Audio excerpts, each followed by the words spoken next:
diselesaikan yang sekarang muncul ke permukaan atau harus dihadapi. Yang dulunya suami istri dua-duanya sangat sibuk dengan karirnya, mungkin dengan pekerjaannya, sekarang mereka berada di rumah.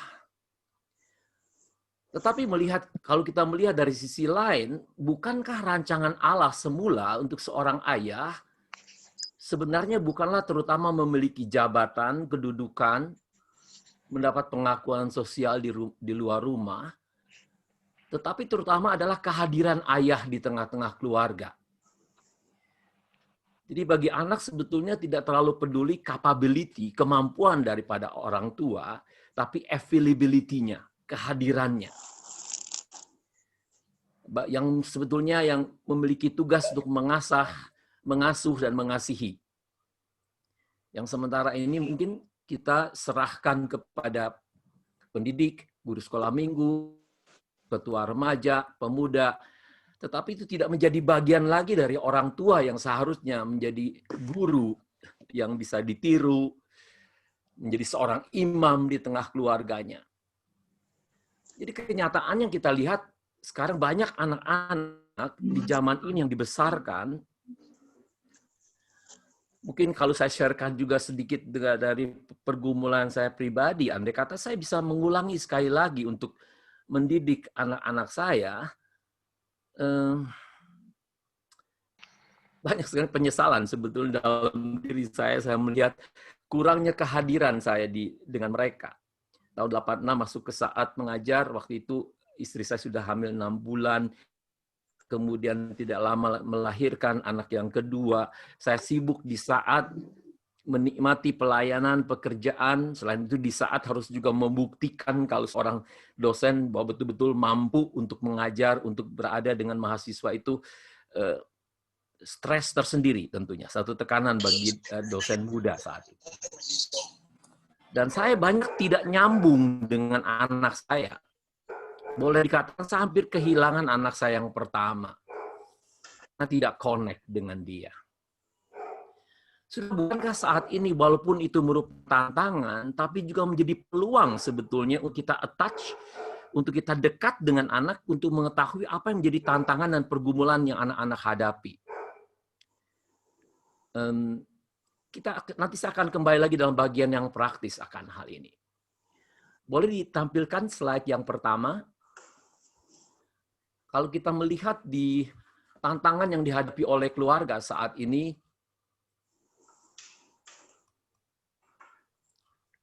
nanti kita akan kembali membaca dari Ulangan pasal 6.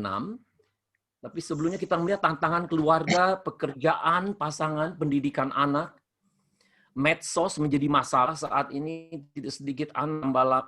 Ya, saya menangani anak usia 11 tahun yang terikat dengan porn. Contohnya, usia baya saat ini juga yang aktif dalam games, yang dengan lama lebih banyak main game, lebih banyak memasuki kesepian mereka. Orang tua saat ini menjadi tantangan bagi kita dengan adanya COVID. Extended family. Hobi olahraga saat ini mungkin banyak tidak bisa kita lakukan. Tetapi yang saya melihat kesehatan dan keamanan, rasa tidak bisa mengontrol hidup ini. Hidup ini tidak menentu. Yang tentu, yang pasti adalah ketidaktentuan, ketidakpastian begitu. Itu menjadi tantangan tersendiri dalam menghadapi ini semua. Tapi bagaimana tantangan itu bisa menjadi peluang sebetulnya bagi kita untuk tangguh, untuk kuat menghadapinya. Tadi nyanyian yang kita nyanyikan, sekalipun aku di sini berjalan dalam lembah kekelaman, ku tak takut sebab kau besertaku. Artinya ada di dalam kajian kebenaran firman Tuhan satu hal yang mungkin mengalami tekanan, penderitaan,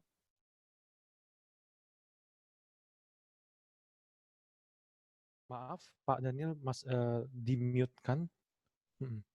Barusan saja. Oke, thank you Pak. Oh, saya tidak tahu kenapa. Oke. Ya, mungkin tadi dari tantangan-tantangan ini saya bisa mendengarkan juga dari Bapak Ibu nanti untuk bisa menanggapi akan hal ini. Tapi sebelum itu saya ingin masuk kepada Keulangan pasal 6 ayat 4 sampai dengan 9. Ulangan pasal yang ke-6 ayat 4 sampai dengan 9. Saya ingin bacakan untuk saudara Ulangan pasal 6 ayat 4 sampai dengan 9.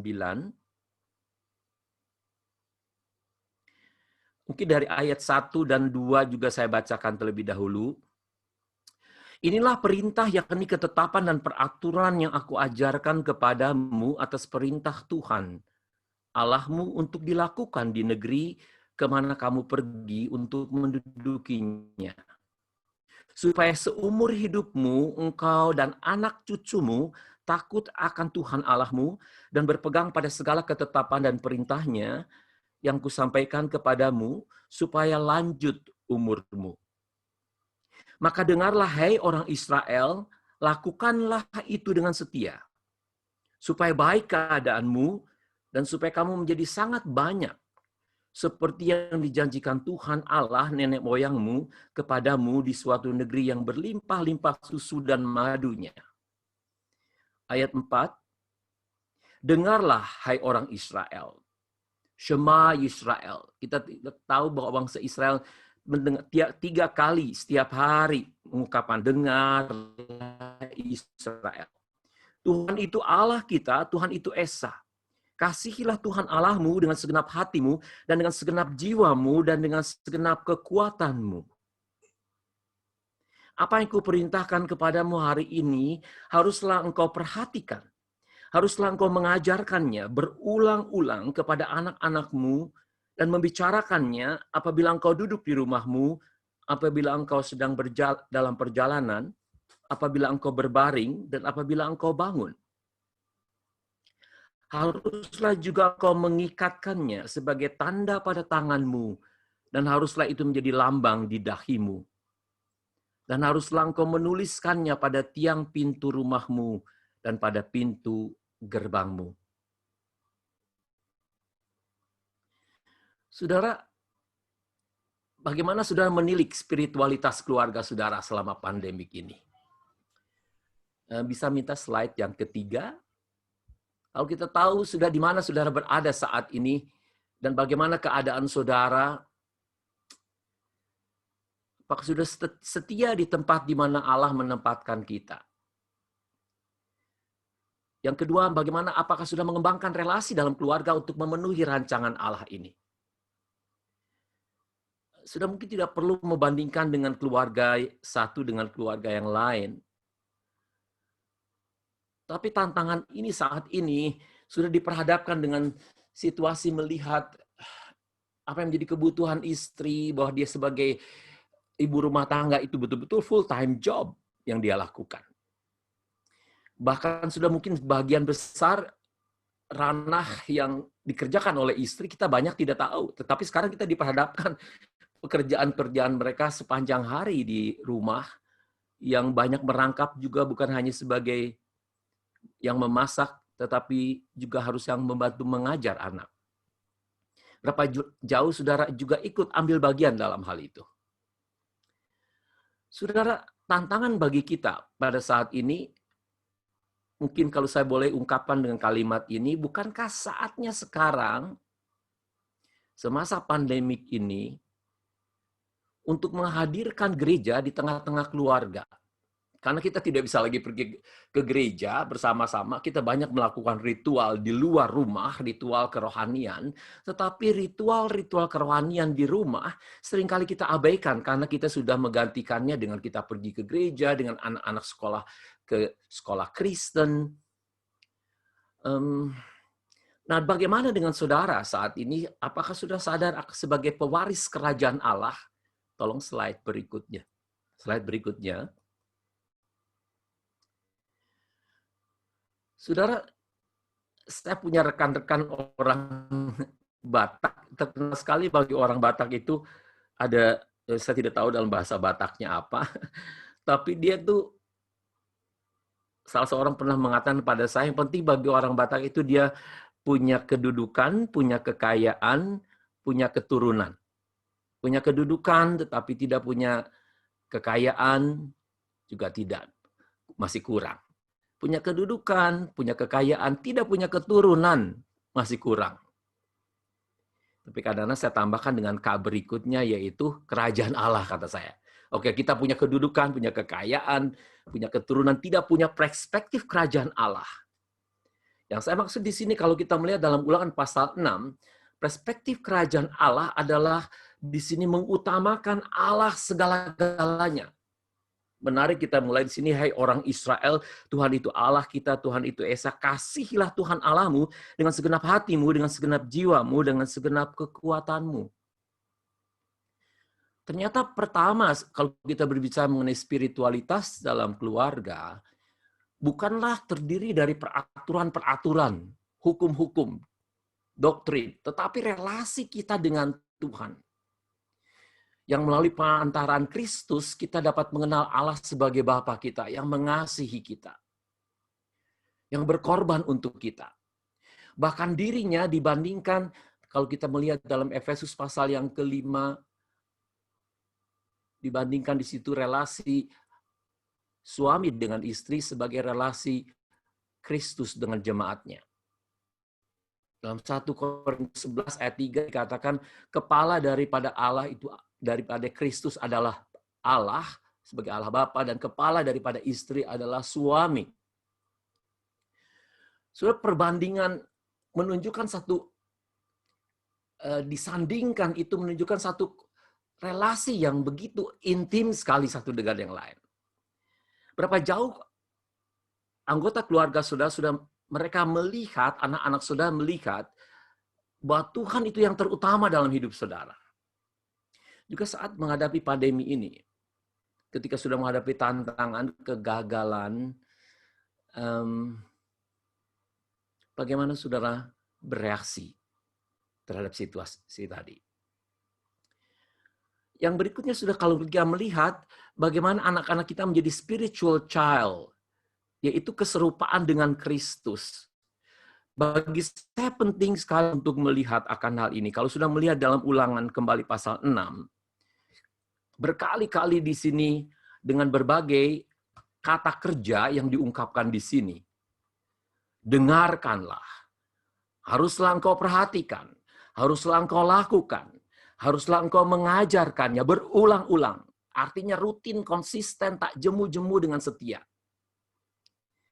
Artinya juga orang tua hanya bisa menjadi pengajar jika dia mau belajar, menerima pengajaran. Bahkan pengajarnya mentaati apa yang diajarkan tadi. Saya teringat waktu masih anak-anak ada di rumah, kecenderungan saya kalau mulai memberi nasihat itu saya membuka Alkitab lalu mengatakan ayat Alkitab kepada anak saya. Anak saya udah mulai tutup telinganya dah. Dia kata, artinya bukan anak sudah tahu apa mungkin yang akan kita katakan, tetapi kita tahu terlalu sedikit tentang anak kita, sehingga kita tidak tepat pada waktunya dapat memberitahukan apa yang menjadi kebutuhannya. Tetapi juga anak bukan melihat bukan hanya kata-kata kita, tapi walk the talk, gitu ya. Apa yang kita katakan itu kita lakukan. Bagaimana orang tua harus memiliki sikap dengan Alkitab yang terbuka, dengan hati yang terbuka, dengan telinga yang terbuka. Siap untuk melakukan apa yang dikatakan tadi. Artinya saudara, kalau kita merindukan keturunan kita menjadi spiritual child, bukanlah menjadikan manusia yang lebih bermoral atau religius, tetapi anak-anak yang mencintai Tuhannya. Seperti papahnya mencintai Tuhannya. Melalui kebenaran firman Tuhan yang diajarkan itu juga adalah cerminan daripada kasih Allah kepada kita sebagai anak-anaknya. Oleh sebab itu, keluarga adalah rumah belajar.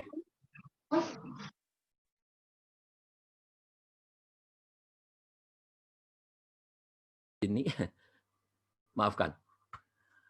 Kalau keluarga merupakan tempat belajar, sekaranglah saatnya sebetulnya memang kita dipaksa harus kembali memfungsikan tempat keluarga kita itu adalah tempat belajar. Di mana si pengajar adalah juga seorang murid yang tidak henti-hentinya mau belajar. Saudara, mungkin di sini saya ingin selipkan juga Ibu Ane dan Pak Christian dari GKI Halimun. mempunyai program kompak saat ini, yaitu keluarga yang memuridkan. Mungkin kalau sudah bisa mengikuti program ini, yang sudah dimulai pada pembinaan di bulan Oktober ini, nanti saya bisa berikan websitenya kepada Saudara Robin, supaya saudara juga bisa mengikutinya. Saya rasa ini momennya kita bisa banyak belajar tanpa harus masuk kelas. Kita belajar tidak harus pergi keluar dari rumah. Bagaimana kita sebagai orang tua untuk mau menuntut juga pengetahuan, pengertian yang kita perlukan. Mungkin kalau kita bertanya saat ini, berapa banyak mungkin buku tentang parenting, pendidikan anak yang pernah saudara baca. Salah satu masalah, sudah anak kita dipaksa untuk belajar bahkan banyak lebih tahu, mungkin sekarang lebih cepat, paling tidak mereka tahu dari kita, tetapi kita tidak belajar. Kita stuck mungkin dengan pengetahuan kita, mungkin pusat konsentrasi kita cari yang penting pekerjaan, cari nafkah. Kalau kita mencukupi dengan segala fasilitas itu, maka anak kita oke. Sudah jangan heran dari satu buku yang saya baca, yaitu dari Lisa Miller. Menarik sekali dari Lisa Miller ini, dia berlatar belakang Yahudi. 15 tahun terakhir ini, dia menyelidiki tentang anak-anak yang dibesarkan. Kalau 15 tahun terakhir artinya generasi milenial ini, atau X bahkan ya, atau bukan X maksudnya AZ gitu ya. Tidak sedikit dari generasi ini dibesarkan dengan fasilitas yang cukup dengan apa yang mereka butuhkan, paling tidak yang dia selidiki dari menengah ke atas. Tetapi tidak sedikit anak-anak ini memiliki kecenderungan untuk depresi. Frustrasi toleransinya tipis. Salah satu penemuan dia adalah mereka tidak memiliki sense of spiritual perspective. Yang dia berikan contoh, salah satunya bagi orang Yahudi, kalau seorang kakek meninggal, maka cucunya itu dipangku oleh papanya, di depan liang kubur itu, dia melakukan ritual dengan melemparkan tanah, dengan mengatakan dari debu kembali kepada debu, dari tanah kembali kepada tanah, tetapi jiwa, dia mengatakan dengan tangannya menunjuk ke atas bersama dengan Allah. Sudah ritual itu dilihat oleh anak cucunya untuk melihat bahwa hidup ini tidak berakhir di liang kubur. Tetapi ada nilai kekekalan. Dia, Lisa Miller ini, di sini ada masukan video pembicara, enggak ada ya. Apa betul sudah tidak dengar saya? Halo? Bisa kedengaran jelas, Pak Daniel. Bisa. Oh, tadi ada yang berikan masukan. Iya. Lisa Miller menyelidiki juga bukan hanya di dalam orang Kristen, tetapi juga dia melihat di dalam agama-agama lain. Ternyata anak-anak yang dibesarkan lebih religius, yang memiliki sense of spiritual, daya tahan mereka dalam menghadapi tantangan kehidupan ini jauh lebih tangguh dibandingkan dengan anak-anak yang kehidupannya sangat materialistik, atau hedonistik, hanya kenikmatan mungkin yang diperlukan, apa yang dia inginkan dia bisa dapatkan dengan mudah.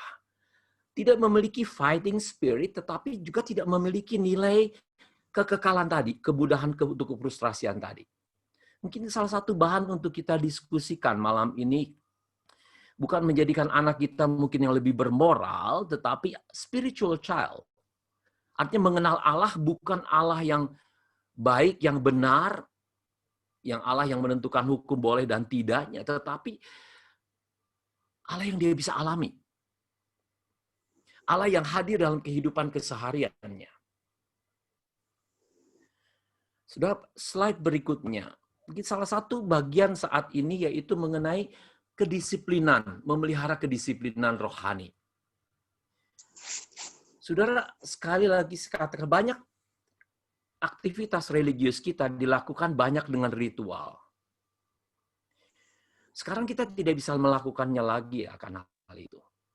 Tapi apakah di rumah sudah memiliki ritual, kerutinan? Bagi orang Yahudi contohnya selalu mengadakan pada hari Sabat mereka bersama memiliki untuk supper bersama, untuk Lord Supper. Mereka selalu pertanyaannya bagaimana Tuhan menuntun kita keluar dari Mesir. Tempat sekali konteks dari Ulangan pasal 6 ini. Kalau kita lihat ayat yang ke-20, apabila di kemudian hari anakmu bertanya kepadamu, apakah peringatan, ketetapan, dan peraturan itu diperintahkan kepadamu oleh Tuhan Allah kita? Dikatakan, maka haruslah engkau menjawab. Pertanyaan itu berulang-ulang ditanyakan kepada anak. Dari minggu ke minggu. Kerutinan memberikan satu kepastian. Kerutinan memberikan rasa aman. Rutin untuk membaca firman, untuk berdoa. Juga kalau sudah memiliki waktu untuk Sabat, keluarga merupakan tempat untuk boleh menikmati berkat-berkat dan jerih payah yang kita syukuri kepada Tuhan. Sudah tidak ada kerohanian yang bertumbuh tanpa kedisiplinan rohani. Kalau saya mungkin kembali menggarisbawahi mengenai kedisiplinan rohani, sesuai dengan Galatia 5 ayat 16 dan ayat 25, di situ rohani, spiritual berarti orang yang hidup dari roh, yang dituntun oleh roh, yaitu roh kebenaran, roh kasih, dan roh ketertiban tadi.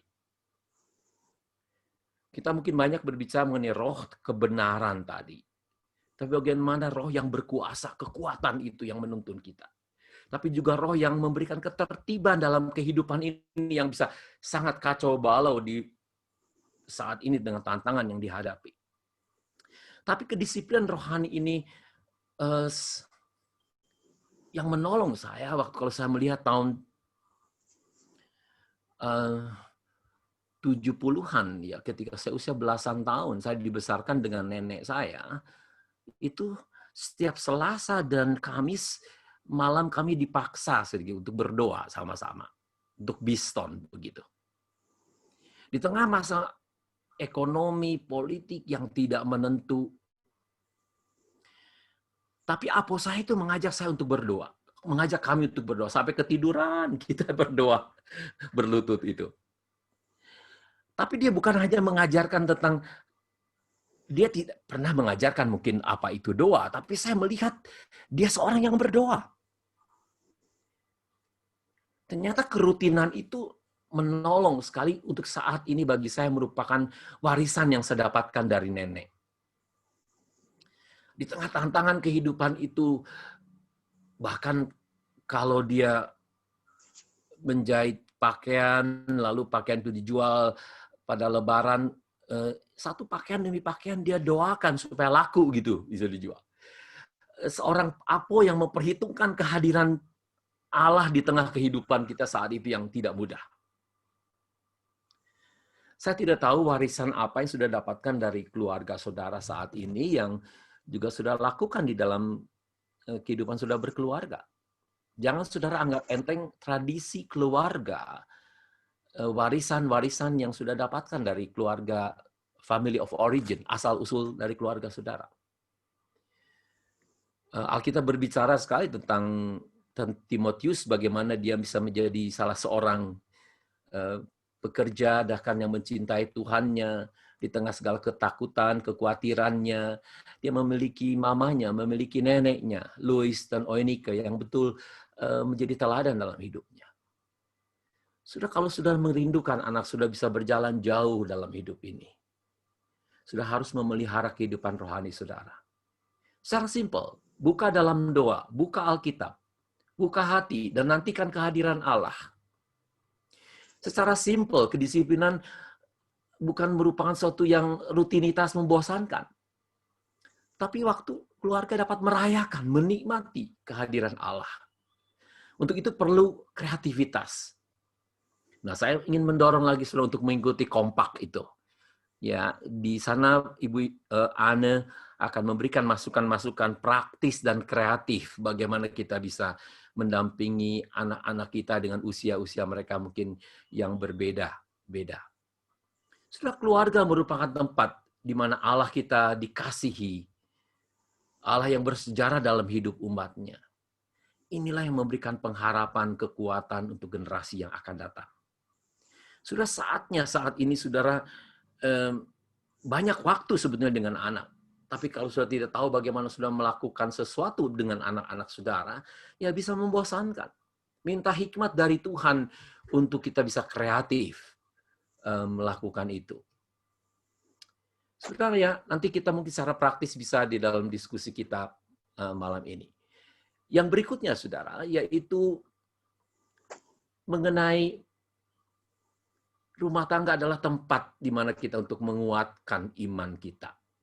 Sekali lagi, Ulangan pasal 6 ayat 20, apabila di kemudian hari anakmu bertanya kepadamu, apakah peringatan, ketetapan, dan peraturan itu yang diperintahkan kepadamu oleh Tuhan Allah kita, maka haruslah engkau menjawab anakmu itu. Kita dahulu adalah budak Firaun di Mesir, tetapi Tuhan membawa kita keluar dari Mesir dengan tangan yang kuat. Tuhan membuat tanda-tanda dan mujizat-mujizat yang besar, dan seterusnya. Saudara, saya menggumuli bersama satu keluarga ketika salah satu anggota keluarganya kena COVID. Ada yang dipanggil Tuhan, dan mereka harus menghadapi masa grief, kedukaan itu. Tetapi mereka boleh mengalami di lembah kekelaman, lembah kematian tadi, gada dan tongkat Allah itu menghibur mereka. Ada juga keluarga yang salah satu anggotanya jatuh dalam COVID sehingga semuanya harus dikarantina, satu masing-masing dipisahkan dari satu tempat ke tempat yang lain. Tetapi mereka begitu dekat saling mendoakan tiap malam, satu dengan yang lain saling menguatkan. Mereka boleh merasakan kuasa Tuhan itu hadir di tengah-tengah hidup mereka. Saya tidak tahu keluarga saudara saat ini menghadapi tantangan yang seperti apa.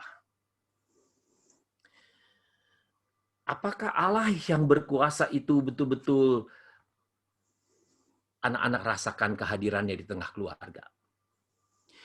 Saat ini menghadapi ketidakpastian, kekhawatiran, kesehatan, kecemasan, pekerjaan, kehilangannya kenyamanan. Hidup keluarga untuk beriman dan bergantung sepenuhnya kepada Allah yang berdaulat, yang berkuasa untuk menjaga, memelihara hidup kita ini. Itu menjadi salah satu panutan bagi anak-anak kita untuk melihat. Di sini ada papa, mama, yang hidupnya melekat dan bergantung kepada Tuhan.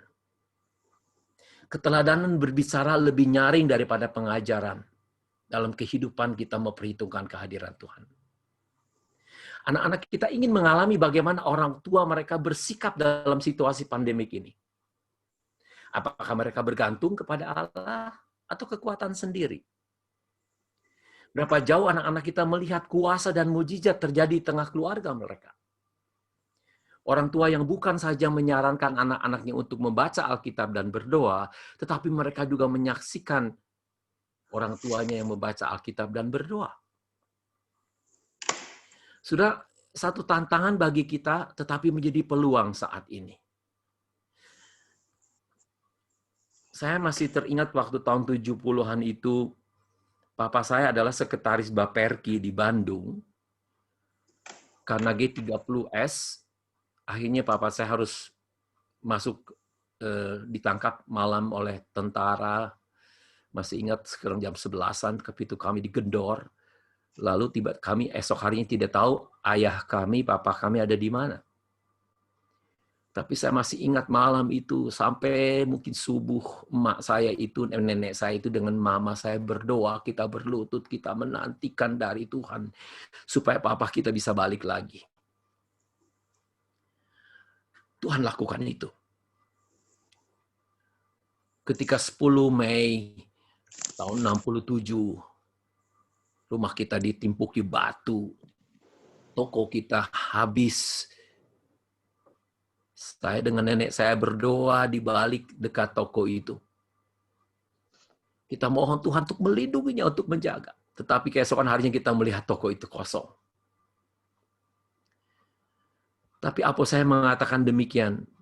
Tuhan memberi, Tuhan mengambilnya, terpujilah namanya. Saya melihat di sini seorang ibu tua yang bukan hanya mengutip ayat Alkitab, tapi dia menghidupinya. Bahkan berapa minggu kemudian dia pinjam lagi barang-barang dari toko yang lain, pinjamkan lagi. Tuhan berkati dia kembali. Sehingga anak cucunya ada 9. Semuanya bisa sekolah melalui toko ini. Saya melihat di sini bukan seorang ibu yang kuat, yang betul-betul bekerja dengan keras, tetapi memiliki iman yang tangguh.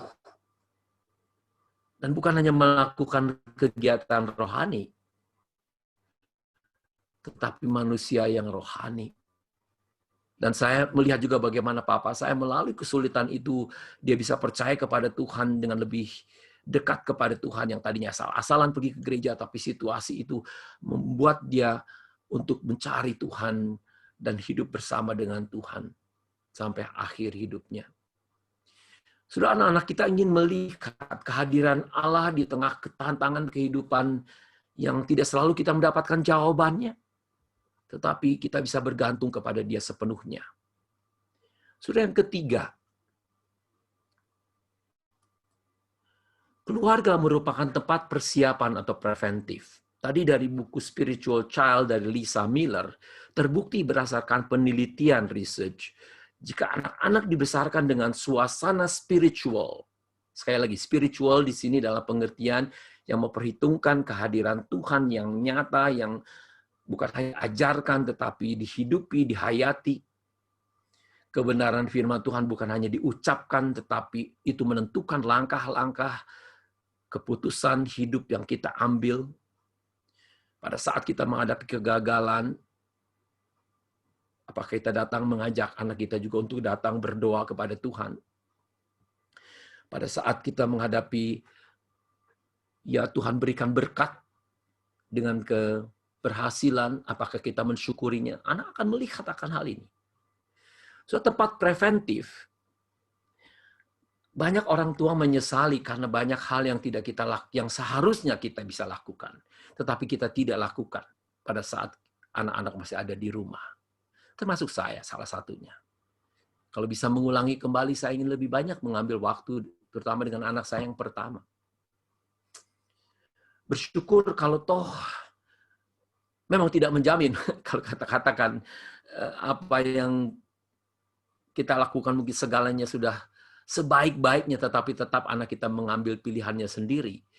Iya, kita tidak bisa mengontrol anak-anak kita. Kita merasakan sekali anak lebih besar, tangan kita tambah lama lebih pendek. Tetapi sedekat dengan doa, kita masih tetap bisa berdoa untuk anak-anak kita, walaupun sudah berjauhan dari kita. Berapa jauh kita mempersiapkan anak kita dari setiap fase kehidupannya, dalam dia memilih, nanti menentukan arah tujuan pekerjaan, pelayanan, pasangan hidup. Keluarga merupakan tempat untuk kita bisa mempersiapkan akan hal ini. Yang keempat, saudara, keluarga merupakan tempat penginjilan. Kita lupakan sekali, seringkali kita menginginkan orang lain yang di luar dari rumah kita, dari gereja, untuk bisa percaya kepada Tuhan, tapi kita melupakan anak-anak kita untuk mengenal Injil itu. Injil bukan hanya sekedar menyelamatkan mereka, tetapi Injil juga yang membangun hidup mereka. Injil yang disebut Injil kasih karunia. Saya ingin baca satu bagian dari Alkitab, 2 bagian, yaitu Kisah Rasul pasal yang ke-20, tentang Injil ini yang dimaksud dengan Injil kasih karunia. Kisah Rasul pasal yang ke-20, ayat 24. Kisah Rasul pasal yang 20, ayat 24. Paulus mengatakan di sini, ayat yang ke-24 dari pasal 20, tetapi aku tidak menghiraukan nyawaku sedikit pun, asal saja aku dapat mencapai garis akhir dan menyelesaikan pelayanan yang ditugaskan oleh Tuhan Yesus kepadaku untuk memberi kesaksian tentang Injil kasih karunia Allah. Saya garis bawahi, memberi kesaksian tentang Injil kasih karunia Allah. Ayat 32. Dan sekarang aku menyerahkan kamu kepada Tuhan dan kepada firman kasih karunia. Di sini dikatakan firman kasih karunia, yang tadi Injil kasih karunia itu, yang berkuasa membangun kamu menganugerahkan kepada kamu bagian yang ditentukan bagi semua orang yang telah dikuduskannya. Injil bagi Paulus bukan hanya mengingatkan kita akan dosa, kita diselamatkan melalui kematian, pengorbanan, dan kebangkitan Kristus, tetapi Injil ini yang memerdekakan kita, yang membangun kita. Yang mendidik kita bukan di bawah hukum, peraturan boleh dan tidak boleh, tetapi dalam kasih karunia Allah tadi. Sudah berapa jauh anak-anak kita melihat bahwa Injil mengubah hidup kita? Sebelum kita mengenal Tuhan, dengan kita mengenal Tuhan, dulu kita mungkin hidup dari penuh dengan kemarahan, kepahitan, Tuhan memberikan pengampunan, dan kita dimerdekakan melalui Injil tadi. Berapa jauh anak-anak memiliki relasi pribadi dengan Injil kasih karunia ini, yang menyelamatkan mereka, yang memerdekakan mereka.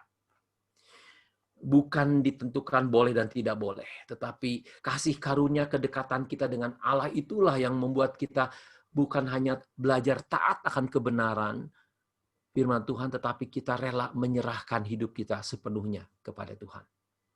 Kalau dalam bahasa Inggris membedakan antara to obey dengan surrender. Kita bisa obey, taat akan peraturan, tetapi mungkin tidak surrender. Tidak menyerahkan hidup kita, diri kita kepada Tuhan. Tapi Injil dapat melembutkan hati kita, karena melalui kasih karunia inilah kita rela menyerahkan pikiran dan hati kita kepada Tuhan. So, bagian yang terakhir. Keluarga merupakan tempat adalah di mana kacamata yang melihat dunia ini. Saudara, mungkin saat inilah kita melihat bahwa spiritualitas kita tidak bisa terlepas daripada lingkungan kita secara sosiologis. Kita tidak bisa memikirkan hanya hidup kita sendiri, tetapi ada orang lain. Kita tidak bisa lagi melihat kesehatan itu hanya milik kita pribadi, tetapi juga merupakan satu kebersamaan dalam kehidupan bersama yang secara global ini. Lokal, dengan tetangga kita, juga kemana kita pergi. Ternyata hidup ini tidak bisa hanya dengan cukup kamu lebih banyak berdoa dan baca Alkitab, walaupun itu kita tahu itu merupakan panutan pegangan yang kita harus pegang. Tapi bagaimana Alkitab katakan dalam menghadapi ketakutan, kekhawatiran tadi. Yang praktis dalam menghadapi ketakutan, kekhawatiran saat ini contohnya. Bagaimana tantangan tidak membuat kita menjadi runtuh, tetapi menjadi tangguh. Saya rasa ketangguhan kita bergantung juga kepada aspek bagaimana menjaga fisik kita, menjaga mental kita, menjaga emosi kita, menjaga spiritual kita. Sehingga itu integral secara sosial, secara kognitif dalam hidup kita. Dan ingat juga untuk melihat bahwa keadaan keluarga kita bukan hanya untuk diri kita sendiri, kebahagiaan kita sendiri.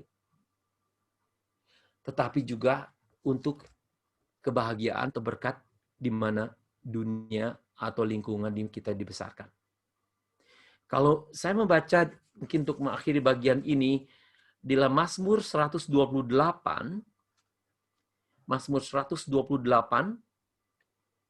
di sini dikatakan, berbahagialah setiap orang yang takut akan Tuhan, yang pasti di sini dimulai dengan seorang suami, seorang bapak, laki-laki, yang takut akan Tuhan, yang mengasihi Tuhannya, yang memberikan respek sepenuhnya, yang menjadikan dia yang terutama dalam hidupnya. Dikatakan sini yang hidup menurut jalan yang ditunjukkan oleh Allah sendiri. Apabila engkau memakan hasil jeripayah tanganmu, berbahagialah engkau dan baiklah keadaanmu. Kalau kita menaati kebenaran firman Tuhan dan mengutamakan Tuhan, kita pun boleh menikmati hasil pekerjaan yang Tuhan percayakan kepada kita, sedikit ataupun banyak. Ayat yang ketiga, Mazmur 128 ini. Istrimu akan menjadi seperti pohon anggur yang subur di dalam rumahmu, anak-anakmu seperti tunas pohon zaitun sekeliling mejamu. Bagi saya menarik sekali, istri digambarkan di sini seperti pohon anggur yang subur. Anggur adalah sesuatu yang memberikan sukacita, pesta, yang memberikan kita bisa merayakannya, bisa menikmatinya. Anak-anakmu seperti tunas pohon zaitun sekeliling mejamu. Keluarga yang memiliki pohon zaitun memiliki masa depan karena pohon zaitun merupakan aset untuk keturunan anak-anak kita. Sesungguhnya demikianlah akan diberkati orang laki-laki yang akan takut akan Tuhan. Kembali dimulai dengan seorang bapak yang takut yang akan Tuhan.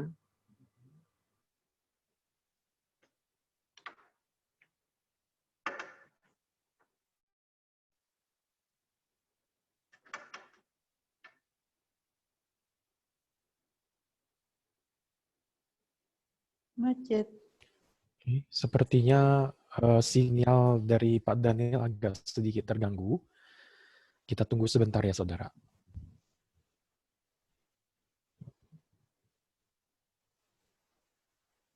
Ya, mungkin di antara Bapak Ibu Saudara ada yang ingin bertanya, boleh menuliskannya terlebih dahulu mungkin melalui chat room, nanti akan dibacakan. Atau nanti mau bertanya secara langsung juga tidak apa-apa. Ini sambil kita menunggu, saudara. Oke.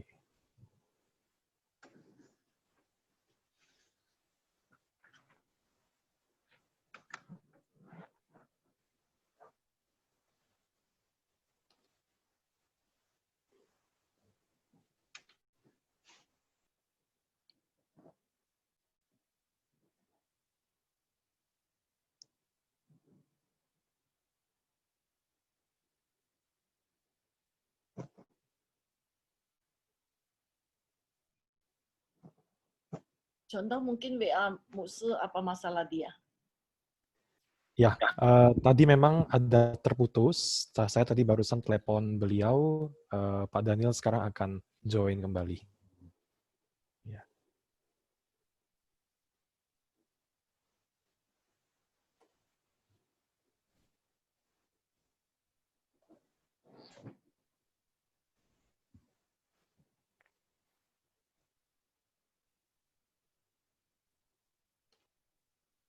Baik, saudara, kita tunggu sebentar. Pak Daniel sedang OTW masuk ke Zoom, ruang Zoom kembali.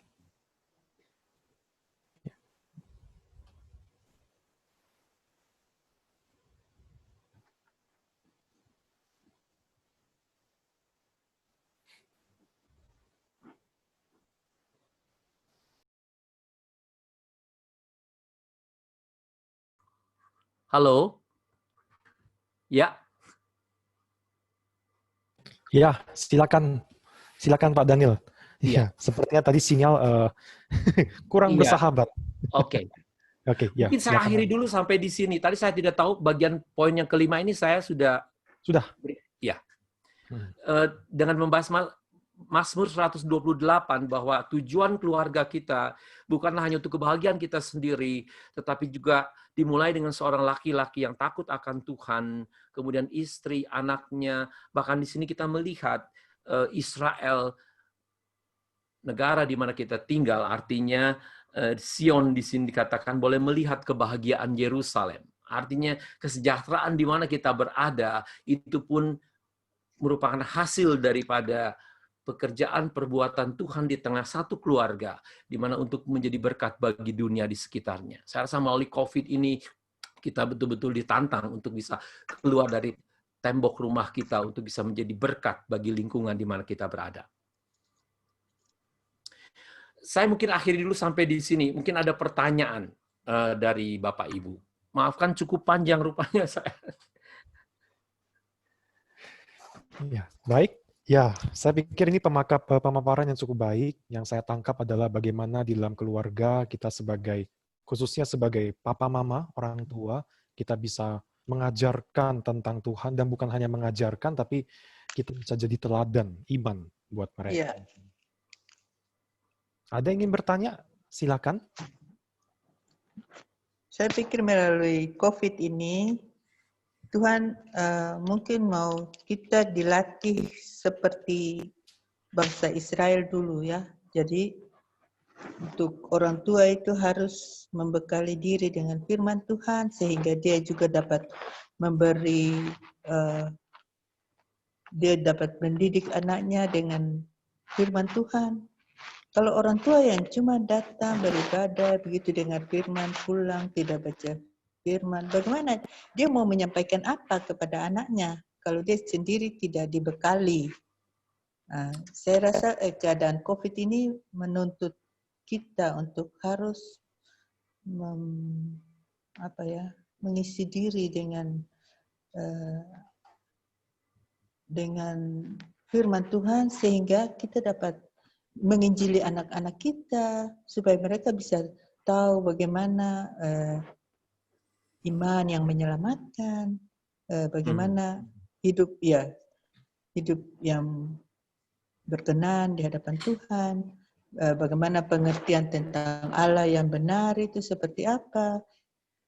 Ya, kita namanya beriman, tapi iman yang menyelamatkan, ada iman yang tidak menyelamatkan. Kita asal beriman, namanya beriman, tapi kalau orang bilang begini ya kita ikut juga, kita iya tuh, karena tidak ngerti, tidak tidak dibekali begitu. Jadi kadang saya lihat orang Kristen, tapi kalau orang bicara show ya dia juga ikut show.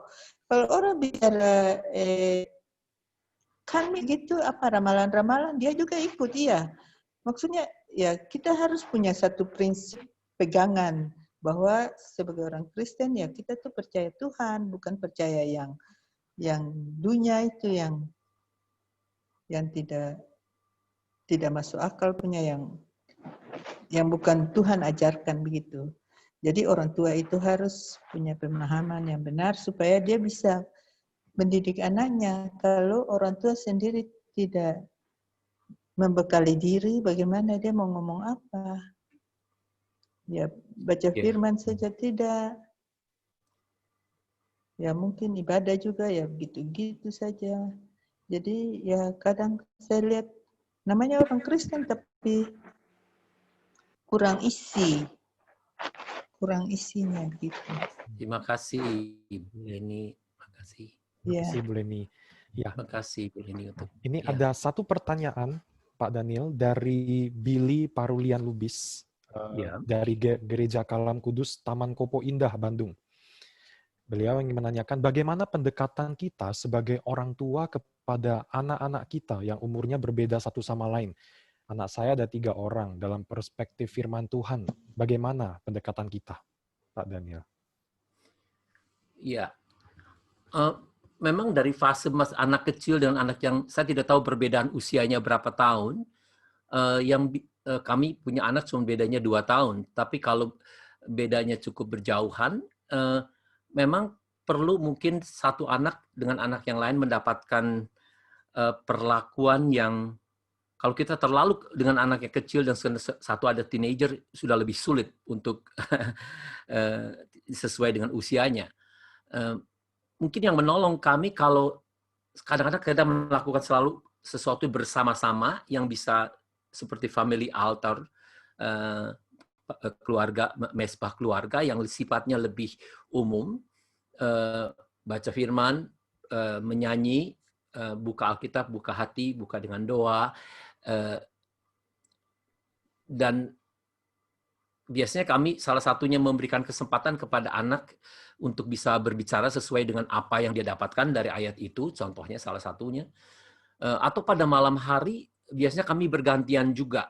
Masing-masing anak secara individual, kita ada pendekatan pribadi, itu menolong bagi saya untuk bisa bergantian dengan istri saya, kadang dengan kakaknya, kadang dengan adiknya, dengan usia yang berbeda sesuai dengan yang dia perlukan, bahan mungkin yang perlu kita sediakan. Memang secara kita melihat Alkitab, kalau kita bicara mengenai perkembangan pertumbuhan secara psikologi, kita juga tidak melihat contohnya masa kanak-kanak Kristus, masa usia teenager, setelah itu di bawah itu kita tidak mengetahuinya. Tetapi yang pasti bagi seorang Yahudi, anak pergi untuk mencari seorang rabi untuk bisa mengajar mereka Taurat. Kristus dibesarkan dengan Taurat, betul-betul ada yang mengajar ke dia. Setiap orang Yahudi punya pengajaran untuk belajar kebenaran Alkitab itu. Kalau kita melihat sedini mungkin tentunya kalau di sini dalam konteks ulangan berkali-kali katakan anak ketika masih kecil mudah sekali untuk mendengarkan satu cerita berkali-kali, berulang-ulang kali. Masanya itu sebetulnya untuk betul-betul menabur. Anak sudah lebih besar, lebih mudah bosanan, perlu variasi. Ya, mungkin perlu disesuaikan dengan usia, dan saya yakin ada beberapa buku-buku juga yang dapat menolong dalam hal ini. Tetapi kalau katakan perspektif firman Tuhan, ya pada prinsipnya di situ kita membaca firman Tuhan, kita berdoa, dan kita mentaatinya kebenaran tadi. Sesuaikan dengan usia mereka, apa yang menjadi pergumulan, tantangan, mungkin perlu sudah secara pribadi, adakan pendekatan dengan satu pribadi ke pribadi yang lain, supaya sudah bisa lebih melihat apa yang menjadi kebutuhan satu anak dengan anak yang lain, tidak dipukul rata gitu semuanya. Dan perlakukan anak juga unik satu dengan yang lain bisa berbeda. Saya melihat ada pertanyaan berikutnya dari Pak Edward Sihite ya. Kalau boleh kita... Ya. Ya, saya disebutkan bacakan. tadi keluarga kacamata dunia, bagaimana menerapkan ini jika keluarga belum hidup seturut firman Tuhan. Mohon penjelasan lebih jauh. Iya, pertama, kalau tidak seturut dengan firman Tuhan, apa yang saya sudah ajarkan atau yang sudah tidak ajarkan, itu yang akan menjadi kacamata anak untuk melihat dunia ini. Mungkin moral, kejujuran saudara, nilai-nilai yang sudah miliki, nilai sudah tentang keuangan, nilai sudah tentang keberhasilan, nilai sudah tentang kegagalan. Sudah ingat, keluarga itu merupakan sebetulnya emotional system. Anak merasakan sekali suasana di rumah itu aman, nyaman, tidak nyaman. Selain itu, di balik itu tentunya ada nilai-nilai yang anak-anak baca, bukan saja dengan apa yang kita katakan. Anak bisa melihat, kadang-kadang kita pikiran anak itu telinganya seperti kelinci gitu yang punya panca indera yang bisa merasakan suasana di rumah. Saudara, tentunya hal ini menjadi satu pergumulan kalau bukan tidak seturut dengan firman Tuhan. Nilai-nilai yang seperti itulah nanti yang anak-anak juga akan bawa ke dalam dunia pekerjaan, relasi mereka, dan dalam keluarga mereka. Bukan berarti kalau tidak menurut firman Tuhan, anak itu juga tidak bisa menjadi anak yang baik. Tetapi lebih daripada pandangan dari firman Tuhan, kita bukan ingin menjadikan anak ini menjadi anak yang baik. Seperti Ravi Zakaria, Tuhan datang ke dalam dunia ini bukan menjadikan kita menjadi manusia yang lebih baik, tapi manusia yang mati menjadi manusia yang hidup. Artinya memiliki relasi dengan Tuhan, dengan pribadi. Kita inginkan sebetulnya anak kita tadi menjadi spiritual child tadi, yang memiliki relasi pribadi dengan Tuhan. Mungkin itu yang saya bisa jawab kalau memang di sini belum seturut dengan firman Tuhan. Makanya kadang-kadang kalau kita berbicara mengenai keluarga, mulainya mau dari mana? Satu hal kita bawa anak itu ke sekolah minggu, tapi orang tuanya mungkin belum pernah diajarkan bagaimana orang tua mengajar anaknya untuk berdoa. Bagaimana anaknya untuk membaca firman Tuhan. Mungkin sekarang kita mulai memikirkan apa sih yang kita ajarkan pada orang tua untuk mempersiapkan mereka menjadi orang tua yang bisa mengajarkan anaknya dan berdoa dengan anak-anaknya. Ini menjadi masalah. Anak kita pergi sekolah minggu tapi di rumah kehidupan orang tuanya tidak menjadi teladan dan tidak juga mengajarkan kebenaran firman Tuhan. Itu menjadi satu tantangan memang.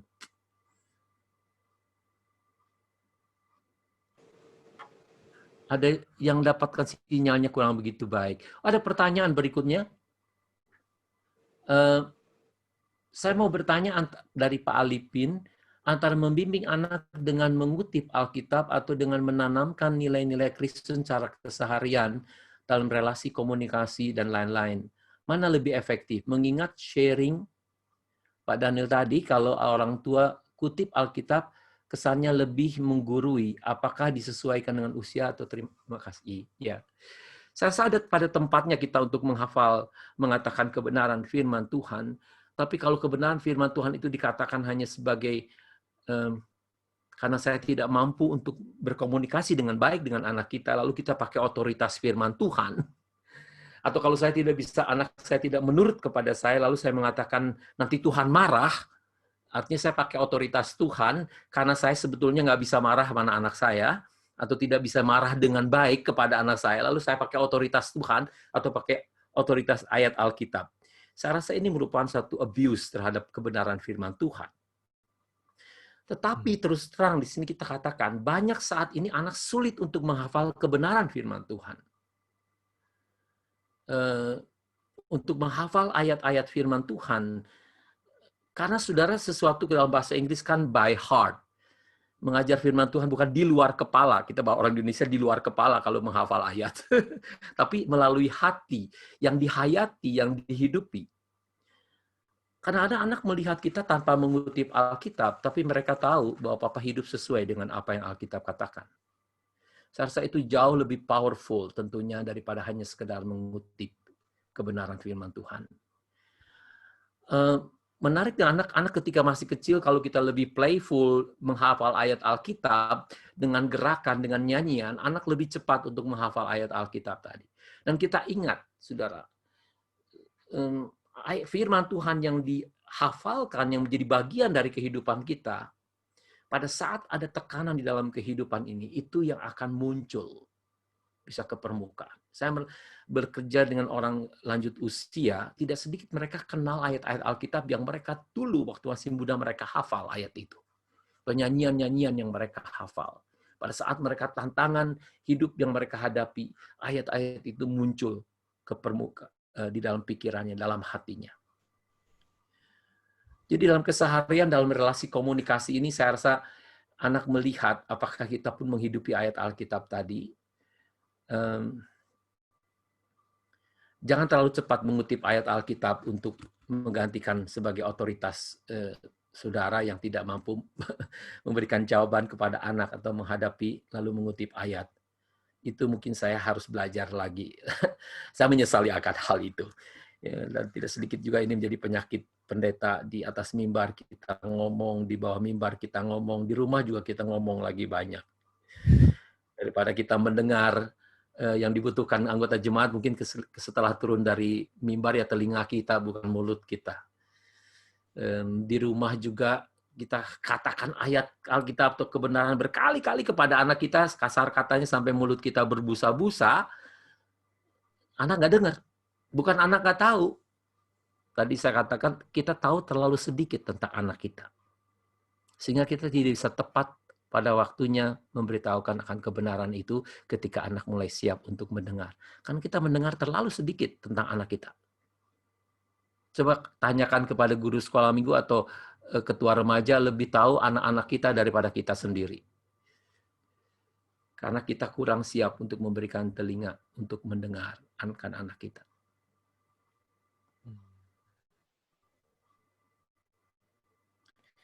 Baik Pak, ini ada pertanyaan lagi dari Bapak Sarmanu.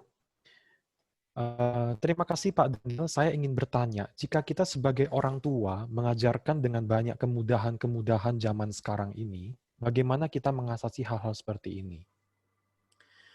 Mungkin bisa diperjelas maksudnya gimana ini? Iya. Mengajarkan dengan banyak kemudahan.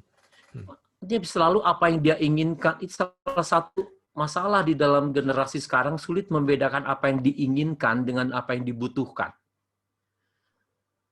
Antara kebutuhan dan keinginan.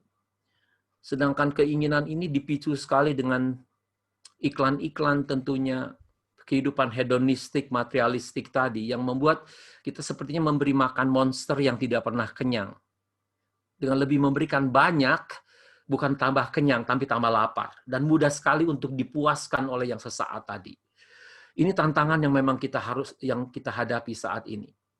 Saya pikir satu hal ya, nggak cukup dengan, kita kan sering, dulu orang tua kita kan mengajarkan, dulu papa, sekarang kamu. Ya, sudah nggak cukup dengan mengajarkan seperti itu. Anak sudah terlalu banyak mendengarkan apa yang papa bisa dan papa raih dan sebagainya. Sekarang itu zaman baheula gitu bahasa Sundanya bilang. Dulu seperti sekarang nggak seperti ini lagi. Tantangan mereka berbeda dengan kita. Kenapa sekolah-sekolah mengadakan outbound? Ya, itu salah satunya juga untuk melihat mereka bisa nyali nggak menghadapi kesulitan. Frustrasi toleransi mereka bisa nggak mereka regulasi. Maksudnya, nggak semua yang mereka inginkan itu selalu bisa mereka dapatkan. Izinkan anak saudara boleh mengalami kesakitan dan memberi nama kesakitannya. Tidak selalu harus saudara atasi semua kesakitan anak. Memang ada momen tertentu kita nggak bisa mengatakan kamu nggak boleh menangis, tetapi dia tahu kalau dia menangis itu memang kesakitan, memang sedih. Izinkan untuk boleh memberi nama akan hal itu. Saya kembali lagi di sini. Untuk parenting selalu saudara ada orang mengatakan 3 resep. Resep yang pertama adalah teladan. Resep kedua adalah teladan. Resep ketiga adalah teladan. Anak akan melihat model sebetulnya dari ujung rambut kita sampai telapak kaki kita. Apakah kita model yang baik, teladan yang baik bagi anak kita? Saya rasa dimulai dari kita juga. Tadi, jadi boleh juga mengungkapkan pada anak kita bahwa Papa bisa gagal. Dan kalau Papa gagal, apa yang Papa lakukan? Anak akan melihat akan hal ini. Kalau saya berhasil, saya bersyukur dan mensyukuri akan hal itu. Karena anak perlu menunjukkan kepada anak kita bahwa kita bisa memperoleh uang ataupun membawa hasil seperti ini karena di balik itu ada usaha. Bahwa pekerjaan itu bukan dalam pengertian kita itu menjadi bagian dari hidup kita. Ada bagian tertentu dalam hidup ini yang kita tidak sukai tapi kita harus lakukan. Welcome to the earth. Ya, ini dunia kita. Dengan jerih payah kita harus, mungkin dengan keringat kita harus meraihnya. Izinkan anak boleh mengalami akan hal itu, situasi yang mereka hadapi. Ya, mungkin dengan olahraga kadang-kadang juga menolong tentunya dalam hal ini untuk melihat. Ya, izinkan anak kita boleh frustrasi, boleh merasa kesakitan tadi.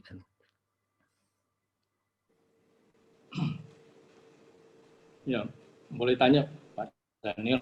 Iya, silakan Pak Dr. William. Terima kasih. Ya, tadi Bu Sud menjelaskan bahwa kita ini sebagai teladan dan teladan. Nah, cuma ini kita mungkin saya sharingkan bukan di kondisi pandemi ini, jadi kita banyak di rumah. Nah, saya menganggap situasi ini yang seperti biasa, dan kita banyak memang melakukan suatu kegiatan pelayanan yang hampir bisa dibilang tersita waktunya semua di gereja. Jadi selain dari pekerjaan sehari-hari, kalau ada kita waktu, dan waktu yang kita ada itu hampir semua tersita di kegiatan gereja, baik rapat, kegiatan yang di luar, atau kegiatan. Nah, sehingga kita tidak ada untuk kegiatan keluarga gitu, anak-anak atau apa. Nah, apakah kita memberikan satu teladan kepada anak yang begini, atau memang ya mungkin anak tidak mengeluh sih, tapi kita tanpa sadari ternyata kita sudah tidak jarang komunikasi sama anak gitu, sehingga waktu ini. Nah, apakah keteladan ini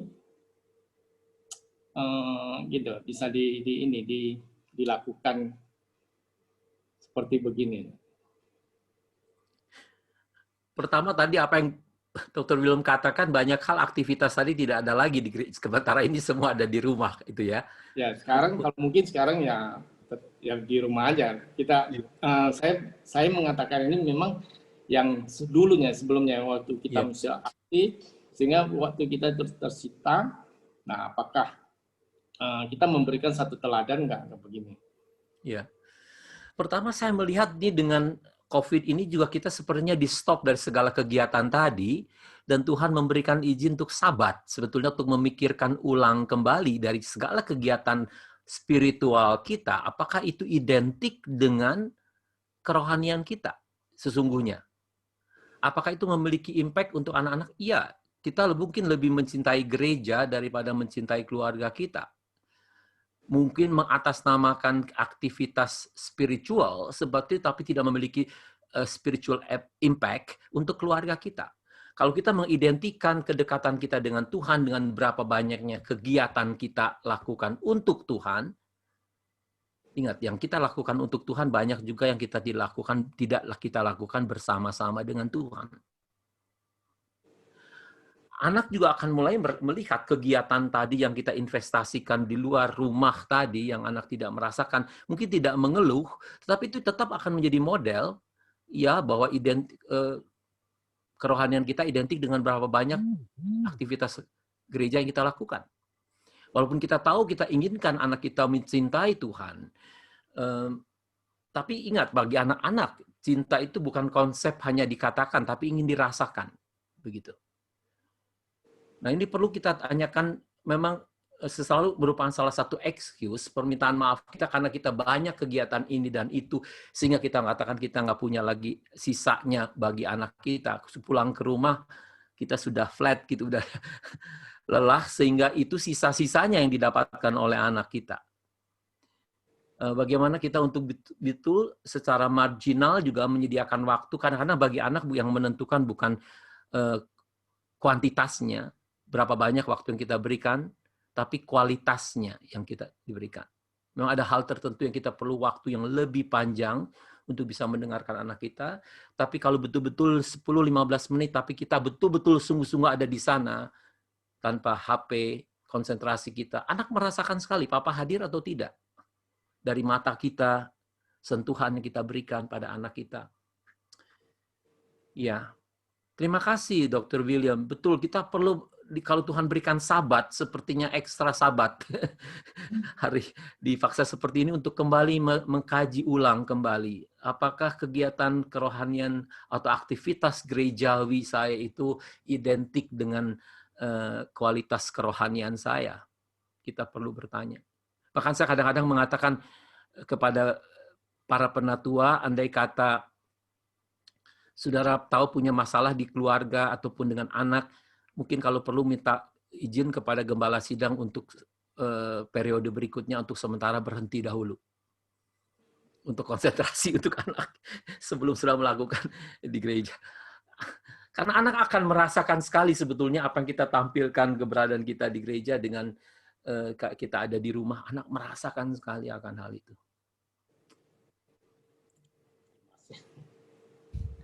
Oke, baik. Terjawab ya, Dr. William? Ya, oke, terima kasih, Musa. Terima kasih, Dr. William. Oh, ya, Bu Mutiara ingin bertanya terlebih dahulu. Musa, saya mau tanya, di masa-masa pandemik ini, semua karyawan minta work at home. Jadi kenapa anak-anaknya juga study at home? Jadi sepertinya mereka wajib juga bantu anak-anak. Sampai ada yang ngancam kalau nggak diizinkan work at home, mereka resign aja. Beberapa manajer yang memang benar-benar kami butuhkan, terpaksa kami izinkan. Kalau alasan anak, kalau kita tidak terima, ya rasanya tidak baik gitu ya. Tapi kalau kerja di rumah, atas sih pakai baju jas, tapi celana tidur gitu ya. Kerjanya pun setengah-setengah. Hasil kerja pun setengah-setengah. Menurut Musa gimana? Ya, secara sebagai seorang ibu, kita sebenarnya juga rela ya, kalau bisa memang benar. Tapi kalau secara perusahaan, efektivitasnya tinggal setengah, kita juga pusing. Menurut pendapat Musa gimana? Ya, memang ada pepatah mengatakan memberi kepercayaan baik, tetapi kontrol kadang-kadang lebih baik. Jadi kalau memberikan kepercayaan di rumah memang harus ada alat perangkat juga untuk mengontrolnya kalau pekerjaan itu tidak efektif. Saya tidak tahu perangkat untuk pengontrolannya seperti apa, karena mau tidak mau ini relasi antara pekerja dengan atasan, yang mau tidak mau harus ada aturan kesepakatan tadi. Yang kedua mungkin memang disinilah diuji juga bukan hanya kepercayaan kita, tetapi juga tenggang rasa kita melihat situasi yang ada ini. Yang mungkin Tuhan ingin stretching sedikit dari compassionate kita, kemurahan kita. Di tengah kita tidak bisa mengontrol semuanya dalam hidup ini. Termasuk mengontrol karyawan-karyawan kita, begitu ya. Satu, menurut saya tetap berikan positive reinforcement, kita bisa mengerti dengan keadaan situasi ini, tetapi selain juga saya berterima kasih dengan kepercayaan kepada Bapak Ibu ini untuk bisa melakukan pekerjaan dengan baik. Saya rasa kalimat itu perlu juga diungkapkan. Yang ketiga, menurut saya penting bagi kita untuk berdoa kepada Tuhan, termasuk segala usaha, pekerjaan kita, orang-orang yang Tuhan percayakan, yang juga melalui mereka kita juga diberkati, dan kita ingin menjadi berkat bagi mereka, supaya Tuhan bisa mengontrolnya, menguasai kita.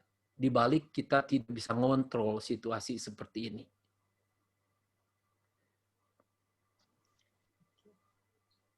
Semalam saya ada dengar dari teman, gala-gala COVID ini semua di rumah. Jadi kacau dia bilang.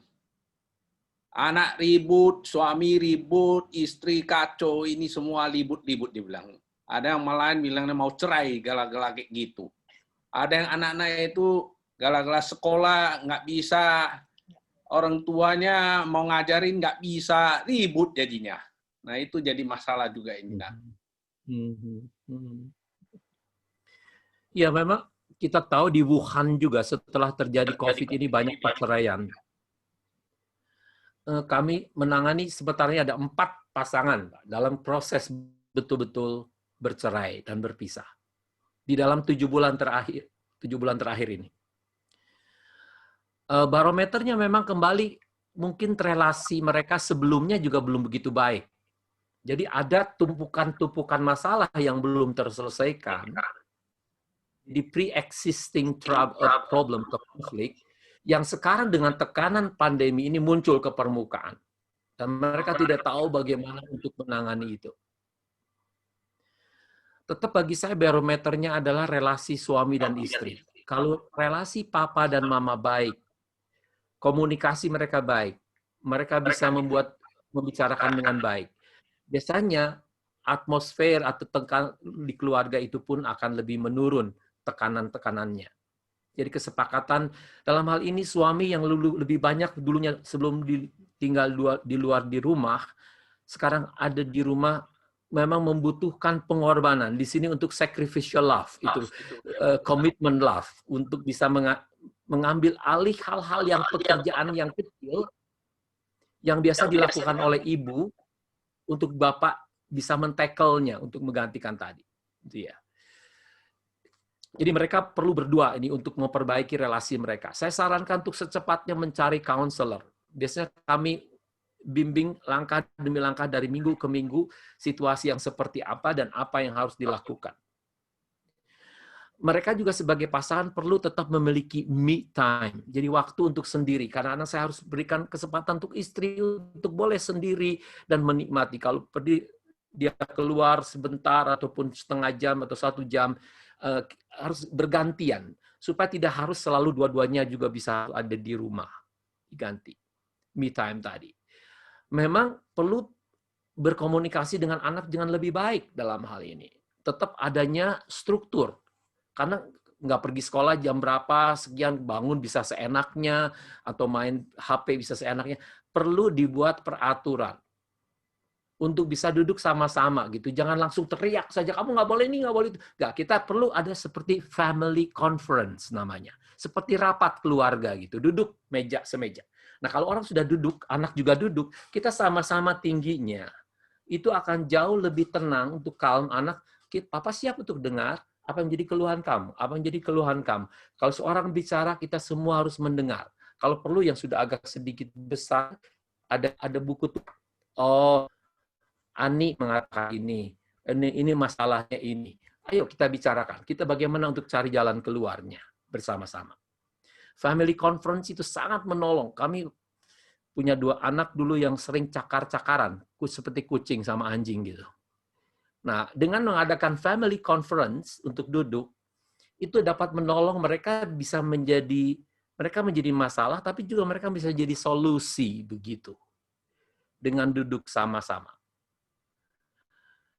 Jadi memang perlu juga di sini kita tahu dalam pendidikan penting sekali ada konsistensi, ada kesepakatan dari papa mama. Kalau papa mama sampai saat ini mungkin mendidik anak seperti itu.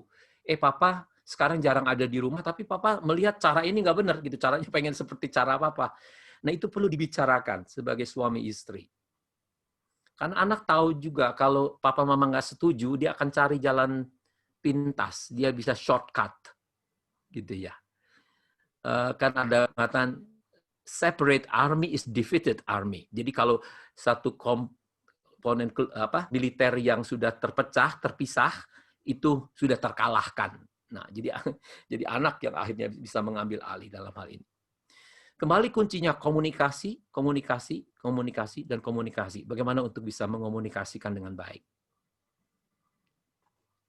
Bukan instruksi saja, tapi komunikasi adalah active listening. Kembali mendengar, belajar untuk mendengar. Mungkin kita nggak setuju dengan pendapat istri kita, atau anak nggak setuju dengan pendapat papa, atau kita nggak setuju dengan pendapat anak. Tapi ketika anak atau pasangan kita mulai merasa dimengerti, walaupun kita belum setuju, biasanya akan lebih mudah bagi dia untuk bisa mendengar juga pendapat yang berbeda.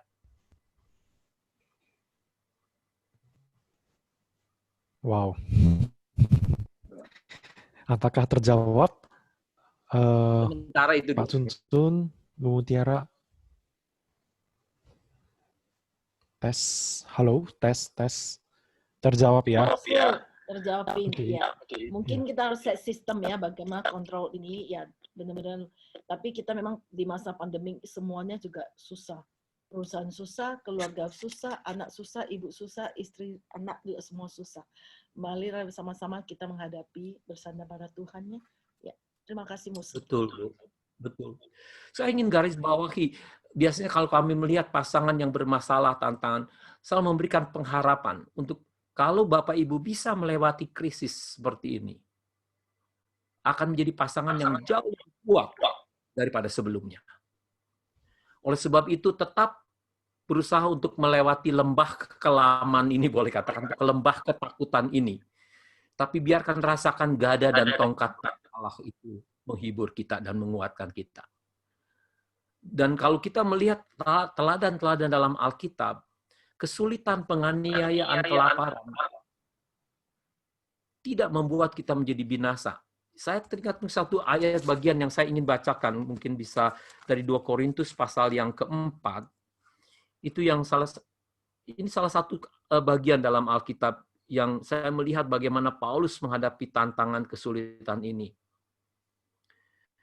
2 Korintus pasal 4 ayat yang ke-8 dan ayat yang ke-9. Atau mulai ayat yang ke-7. 2 Korintus 4 ayat 7 sampai 9. Tetapi harta ini kami punyai dalam bejana tanah liat, supaya nyata bahwa kekuatan yang melimpah-limpah itu berasal dari Allah, bukan dari diri kami. Dalam segala hal kami ditindas, namun tidak terjepit. Kami habis akal, namun tidak putus asa. Kami dianiaya, namun tidak ditinggalkan sendirian. Kami dihempaskan, namun tidak binasa.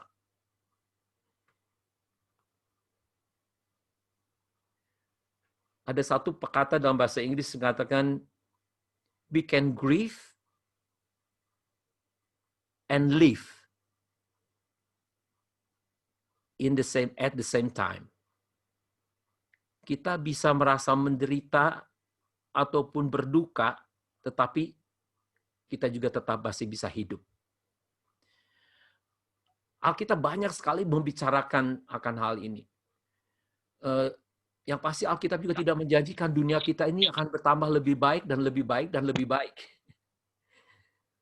Tetapi dalam kesulitan seperti ini pun yang menjadi tantangan, menjadi peluang untuk kita bisa tangguh. Untuk tetap bisa kreatif menghadapi situasi ini. Mati lampu no, gue males nontonnya. Ya, Filmnya Pak Daniel, panjang-panjang. ini ada pertanyaan yang belum terjawab tadi dari Ibu Paulina Oscar. Sebagaimana kita ketahui generasi Z ini Dari mentalnya bayi dia nggak lemah. berubah mukanya si Sandrina. Mohon maaf untuk atas nama Hendry, mungkin bisa di-mute. Oke, terima kasih, Ibu.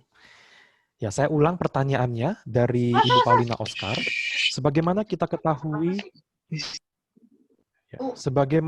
ketahui generasi Z ini mentalnya lemah, Daya juangnya kurang gigih. Pertanyaan saya, bagaimana strategi bagi orang tua generasi Z ini, Pak, memiliki mental yang tangguh dan iman yang kokoh? Wah, ini pertanyaan cukup menarik. Terima kasih. Mhm, mhm. Em, Tadi sebenarnya sudah sedikit ditanyakan juga. Pertama, bagi saya keteladanan dari orang tua dalam menghadapi tantangan kehidupan ini. Kedua, izinkan orang tua juga boleh melihat kalau anak-anak mengalami kesulitan atau tantangan, tidak harus segera saya sendiri secepatnya mereka harus keluar dari permasalahan tadi. Berapa jauh sudah mengenal mungkin pribadi dari anak ini, yang saya pasti anak ini juga akan ada menghadapi kesulitan. Kesulitan apakah dalam mental, emosional, yang mereka hadapi, finansial, mungkin sudah perlu menspesifikasikan terlebih dahulu anak ini apa yang menjadi tantangan masalahnya. Saya bisa pastikan setiap anak menghadapi tantangan atau masalah. Ya. Tapi seringkali kita nggak ngeh gitu, kita nggak tahu akan hal itu. Contoh saya berikan tentang anak saya, dia mengutip ayat dari Matius pasal 6, bagian ayat yang terakhir, kata setiap hari ada kekhawatirannya. Dia tulis di samping tempat tidurnya. Maaf, saya sebagai pendeta tidak pernah bertanya kenapa dia menulis ayat itu. Saya tidak tahu. Dan saya tidak bertanya. Sampai pada pernikahan dia, saya harus meminta maaf untuk hal itu. Ternyata dia setiap kali bangun untuk pergi sekolah, penuh dengan ketakutan. Karena dia dibully oleh seseorang. Saya tidak tahu akan hal itu. Mungkin secara personal dari satu anak ke anak yang lain, pasti ada tantangan kehidupan yang harus mereka hadapi. Melalui dialog, sudah melalui dengan mendengarkan dia, saya akan tahu spesifik kira-kira apa yang menjadi tantangan kehidupan dia dan bagaimana menghadapinya. Bukan hanya sekedar fasilitas keuangan yang mereka perlukan, mungkin kekosongan secara emosional, mungkin kurangnya harga diri, pengakuan, tidak confidence di dalam dirinya. Jadi coba melihat ke dalam, bukan hanya di permukaan dari gunung es tadi, dalam kepribadiannya, latar belakangnya, mungkin ada traumanya di dalam dirinya yang kita tidak tahu.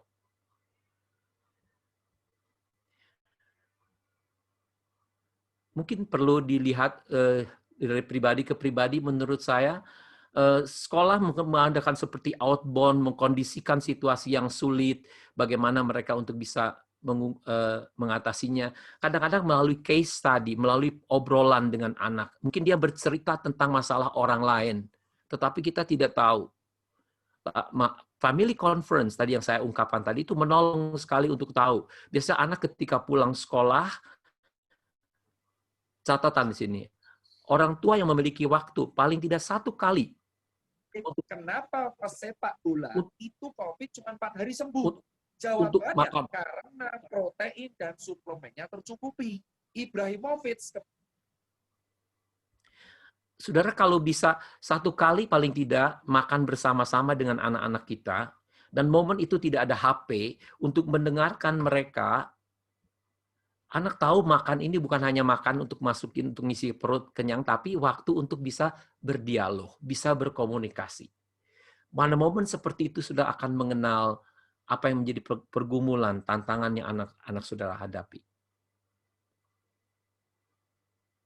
Mungkin itu akan menolong mereka bagaimana mengatasi situasi seperti itu kalau kesulitan, tantangan. Sekarang masa COVID juga contohnya, merupakan momen yang baik untuk berdialog. Caranya yang seperti apa mengatasi situasi seperti ini. Untuk ketaatan akan protokol, satu hal yang bisa kita kontrol, cuci tangan, ambil jarak dengan mask. Saya rasa itu salah satu juga untuk menolong bisa tangguh menghadapi situasi tadi.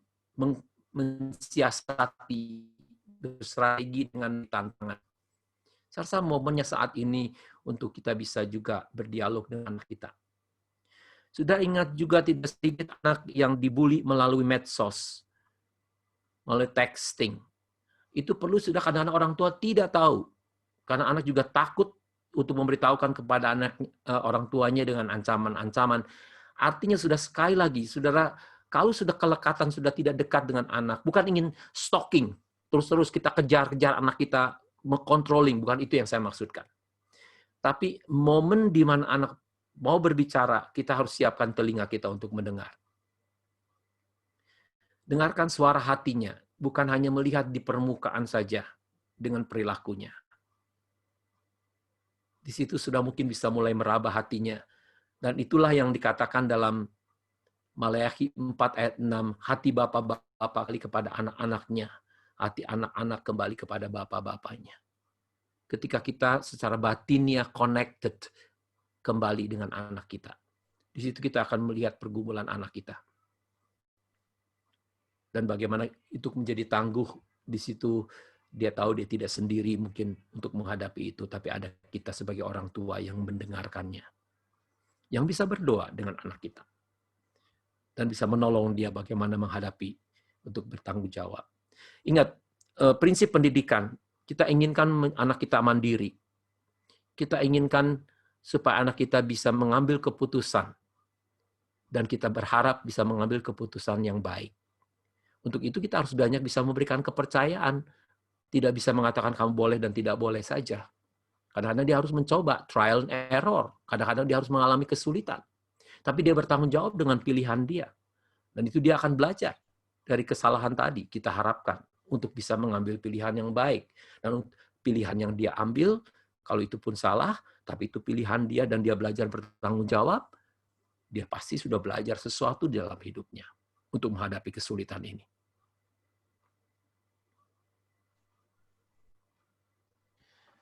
Baik, Mungkin thank itu. you Pak Daniel. Apakah terjawab untuk Bu Paulina?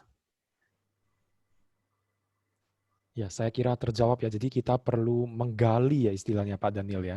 Apa yang menjadi pergumulan dari anak, seringkali mereka mungkin menyembunyikan dari orang tua. Seperti itu. Ya. Baik, mungkin masih ada di antara Bapak Ibu Saudara yang ingin bertanya. Saya Tadi persilakan, sepertinya mungkin Pak satu John orang Lim lagi. angkat tangan mau bicara ya. Mau ada tambahan Pak. Pendeta John Lim ya?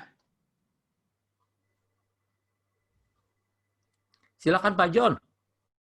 Silakan.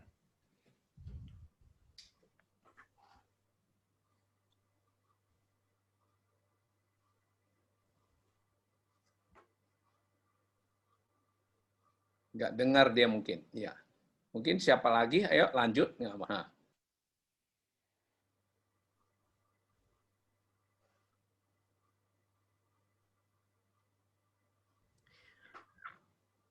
Ya, ini maaf, ini sinyal saya juga sepertinya agak terganggu.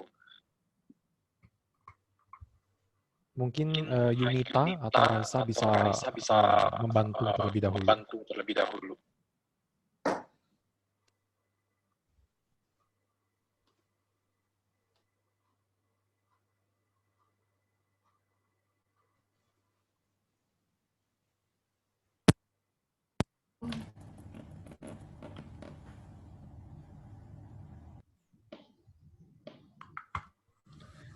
Ada Bapak Ibu yang masih mau bertanya?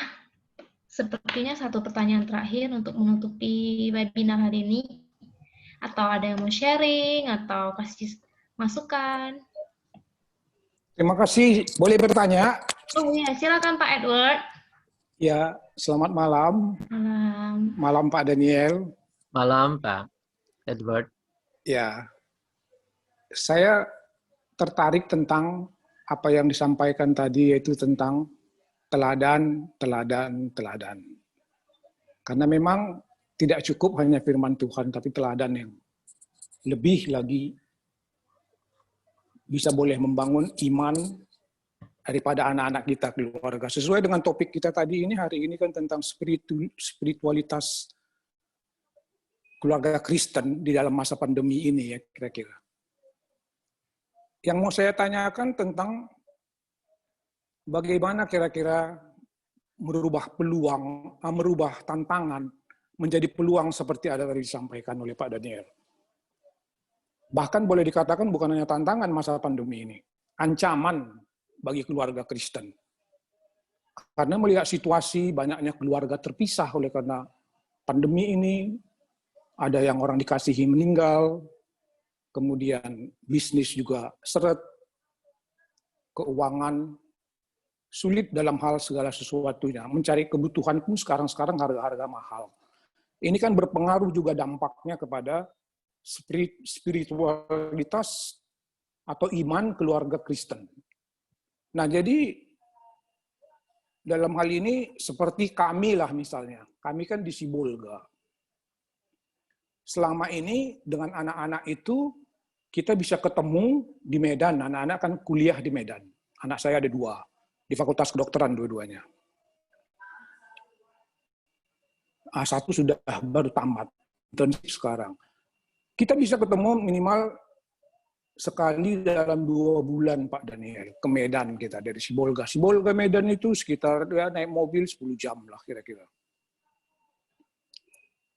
Nah, sekarang setelah masa pandemi, sejak bulan Desember, kamilah contohnya, tidak pernah lagi ke Medan.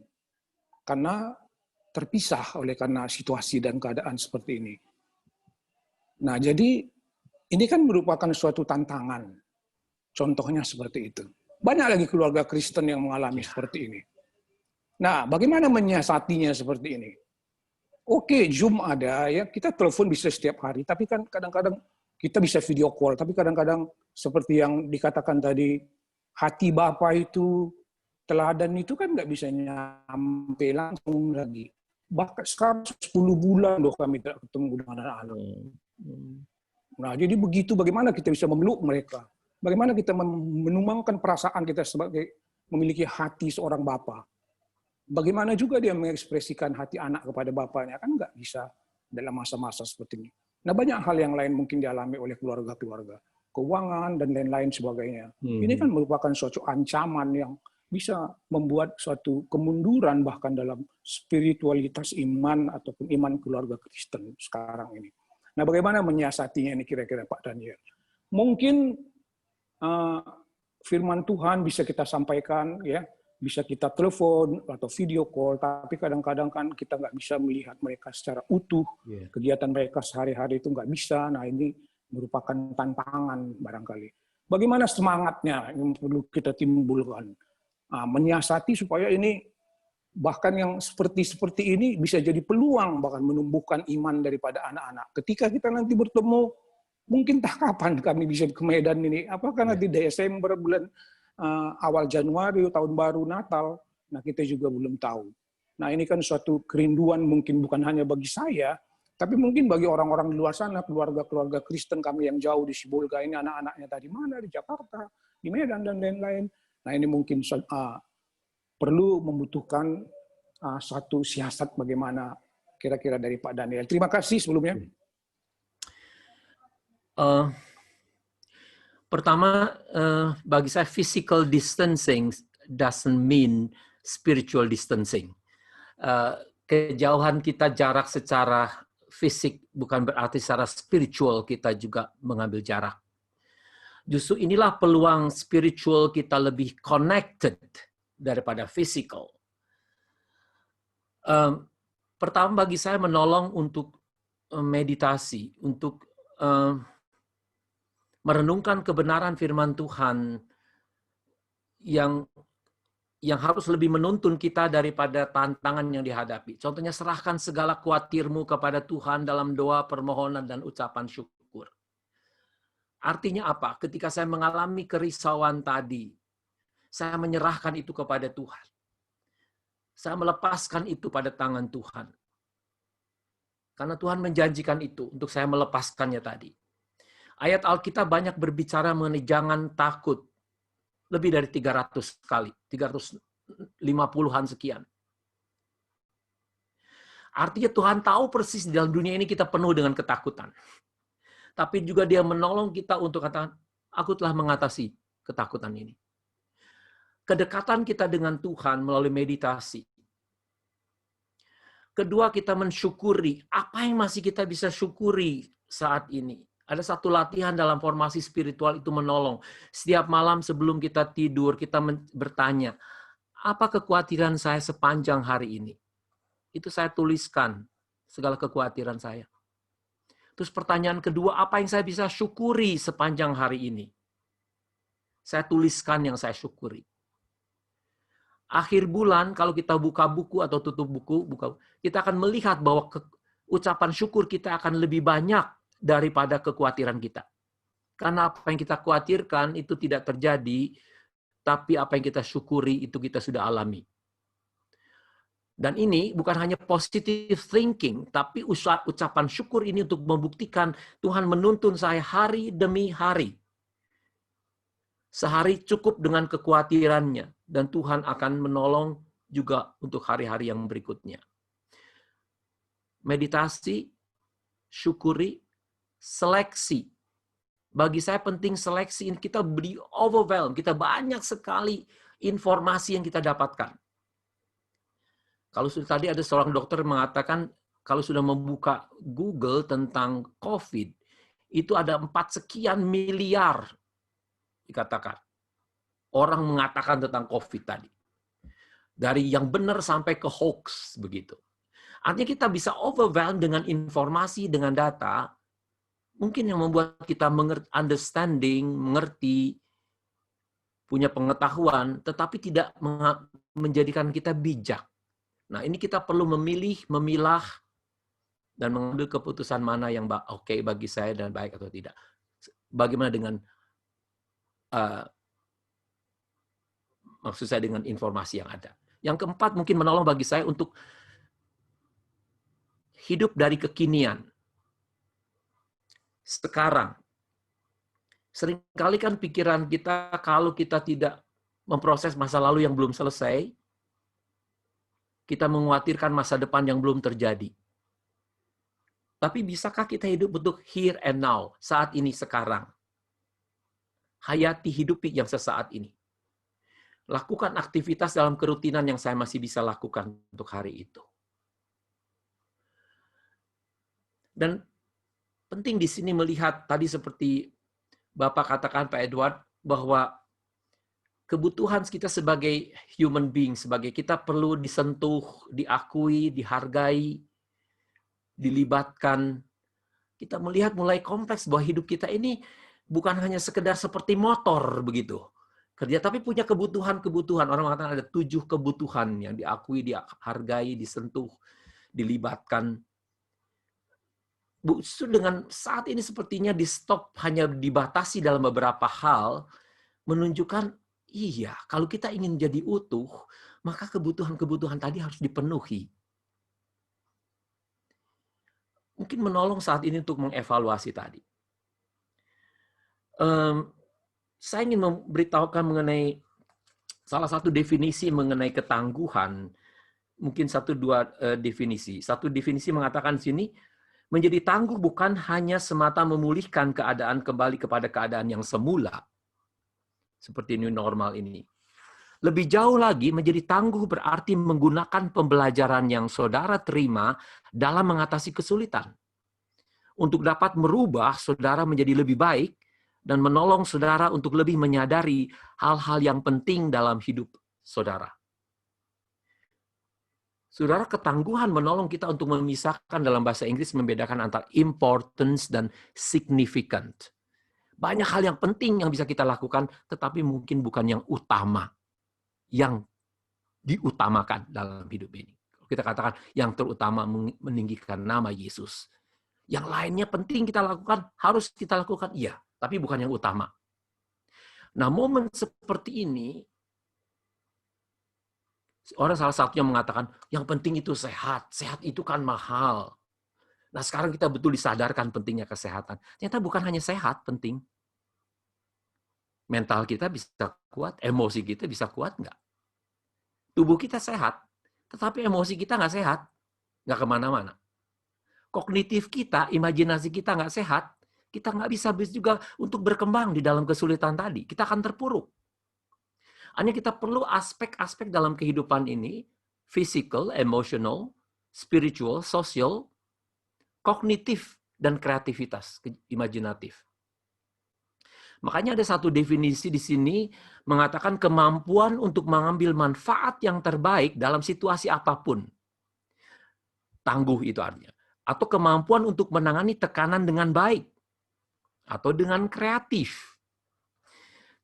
Dalam kekristenan, ketangguhan berarti memiliki kekuatan untuk memenuhi panggilan Tuhan yang diberikannya kepada kita. Bahkan sekalipun panggilan itu akan menyakitkan dan sulit. Ketangguhan tetap fokus pada tujuan yang lebih mulia, termotivasi oleh cinta kepada Tuhan, sesama kita, dan dunia. Dan didukung oleh teman-teman. Ketika orang lain mengecewakan kita, kita ditopang oleh Dia yang telah memanggil kita. Saya yakin semua ini ada dalam kontrol Tuhan. Situasi ini Tuhan izinkan. Untuk membuat kita tidak runtuh, tidak luluh, tetapi menjadi tangguh. Untuk kita lebih dekat, melekat dengan Tuhan. Karena tanpa Tuhan kita tidak dapat lakukan apa-apapun. Perlu diingatkan oleh kebenaran itu sekali lagi. Hanya dengan Tuhan kita bisa melakukannya.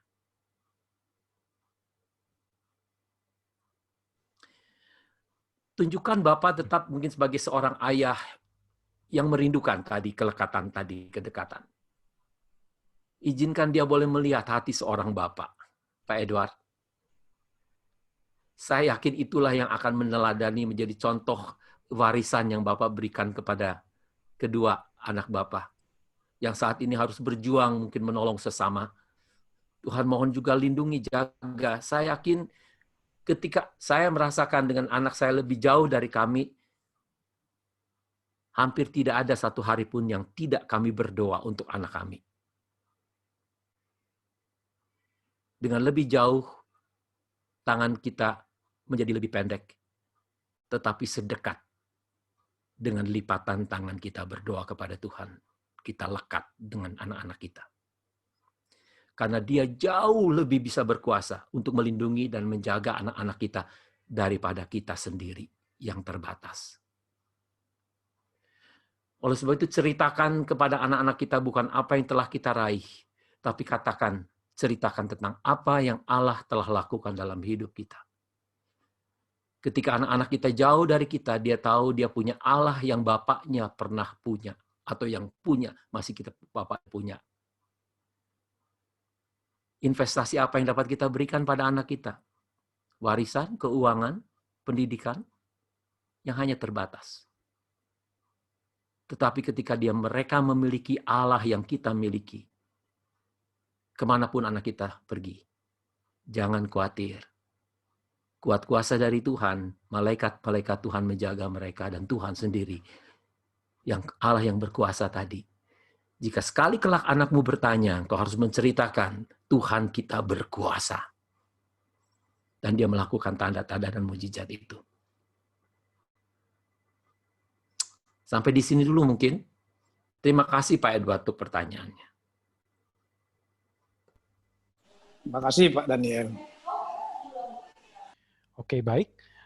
Ini karena waktu, saudara, maka kita akan mengakhiri webinar pada malam hari ini. Saya percaya Bapak Ibu Saudara diberkati oleh Tuhan melalui pemaparan webinar malam hari ini. Untuk itu saya mohon kasih Pak Daniel, mungkin ada closing statement Pak. Pesan secara singkat kepada setiap kami yang ada di webinar ini, apa sebagai orang tua atau sebagai anak yang mesti kita itu lakukan untuk membangun keluarga yang kuat di dalam Tuhan. Kelekatan orang tua dengan Allah yang mengasihi dan mengutamakan Tuhan, yang bukan saja diajarkan, tapi dihidupi. Itulah yang menjadi warisan legacy bagi anak-anak kita di kemudian hari. Izinkan anak-anak kita untuk dapat melihat Allah Tuhan kita yang berkuasa atas hidup kita. Allah yang benar, Allah yang kasih, Allah yang penuh dengan kuasa, tapi Allah yang indah, yang kita cintai. Kalau toh kita sebagai orang tua mencintai Tuhannya, masakan anak-anak kita tidak mencintai kita atau mencintai Tuhannya juga. Mungkin itu dari saya. Tuhan memberkati saudara. Baik. Terima kasih Pak. Sekarang saudara, mari kita akan menaikkan satu pujian untuk kita mengakhiri webinar ini, yaitu pujian Bersama Keluargaku Melayani Tuhan. Setelah itu nanti saya mohon dengan kasih Pendeta Daniel yang boleh menutup kita di dalam doa. Mari kita naikkan pujian ini bersama-sama.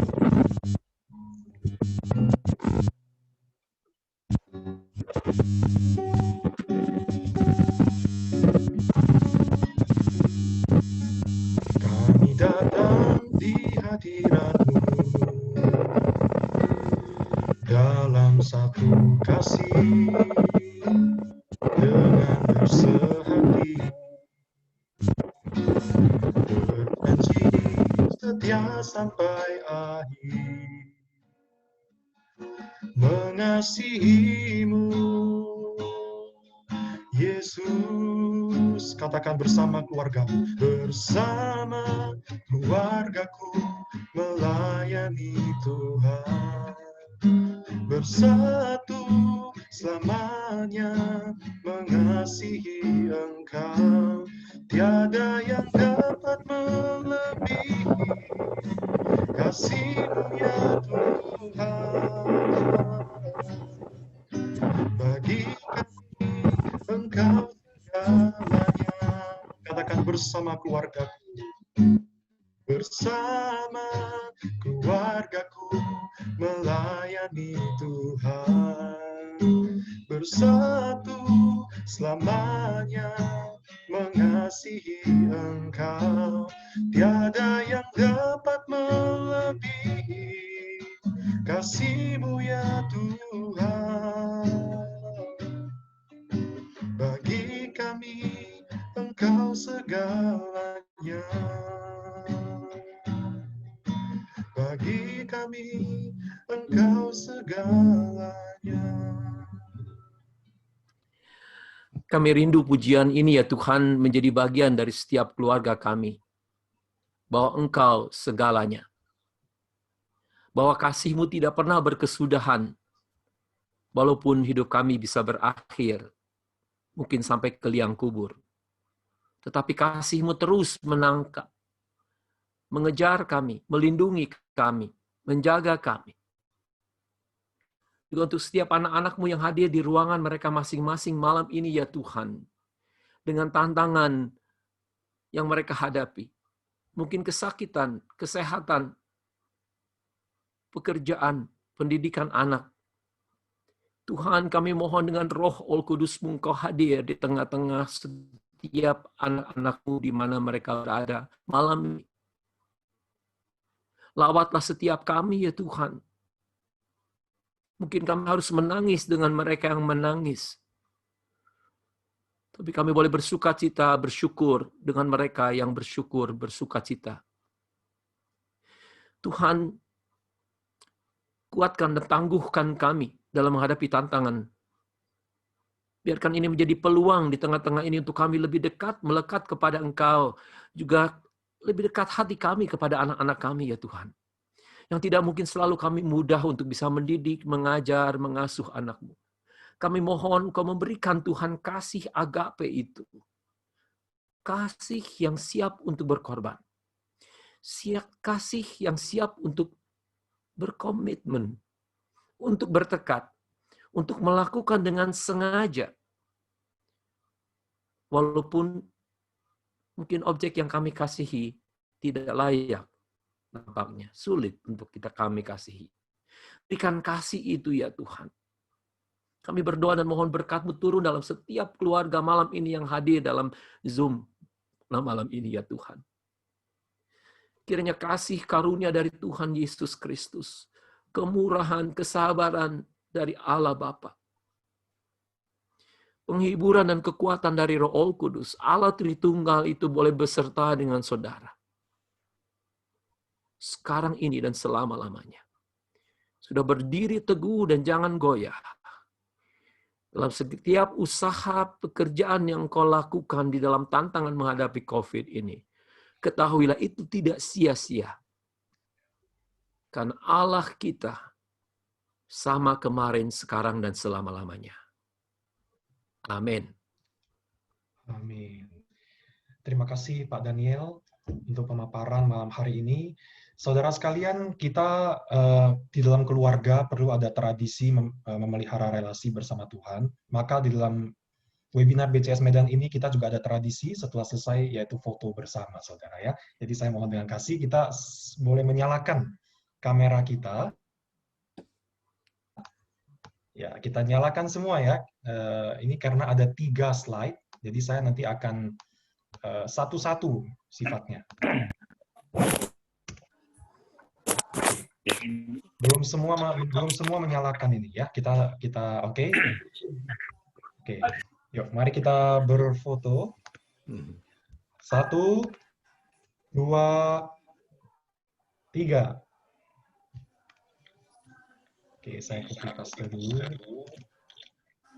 Ibu-ibu, saudara, tadi pagi kami kebaktian BCS, pengkhotbah adalah Pak Daniel juga. Kalau Bapak-Bapak ingin ada waktu, coba ulangin BCS Medan di YouTube. Oke, kita nyalakan lagi yang tadi baru terfoto yang halaman pertama. Yang kedua belum terfoto ya. Kita masih tahan dulu ya. Satu. Kita nyalakan dulu semua kameranya. Tunjukkan senyum yang paling manis. Foto bersama dengan keluarga lebih baik ya. Oke, kasih senyum yang paling manis. 1, 2, 3. Oke. Ada satu lagi. Ya, ada satu lagi. Paling terakhir kan.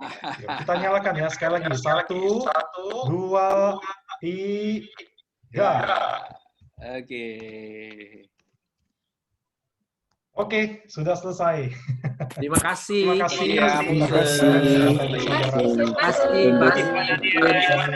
kasih. Tidak Jolim gimana Pak Daniel? Pak Jolim masih di Malang ya? Masih, Pak Jonzi masih. Masih di Malang ya? Baik ya. Masih Pak. Ya. Bagus ya. Mari, selamat malam. Selamat beristirahat. Kami tiap minggu ada Sunday Talk. Bagi saudara-saudara ada waktu boleh ikut. Ya, tiap minggu. Oke, good night. Selamat malam. Terima kasih, God bless. Ketemu orang Sibolga. Ambon. Alipin. Halo Ibu. Halo Ibu Rosi. Halo, ya, halo. Ya. Ini temu kangen ya. Macam reuni ya. Acun. Hei, gimana? Ikan apa itu? Halo Pak Jun. Iya, dapat gigi. Jarang gigi. Jarang gigi ya. Oh, jarang Iya, gigi. Halo. Pakai baca. Mana itu? Iya. Halo. Ini reunian. Udah lama ketemu ini semua. Iya. Ketemu semua. Minggu depan kita muncul lagi semua ya. Minggu depan coba. Oke, iya. Ya Lose. Materinya. Nanti saya bagikan. Oke, Ketemu yuk. lagi minggu depan. Baik. Bye. Salam sehat.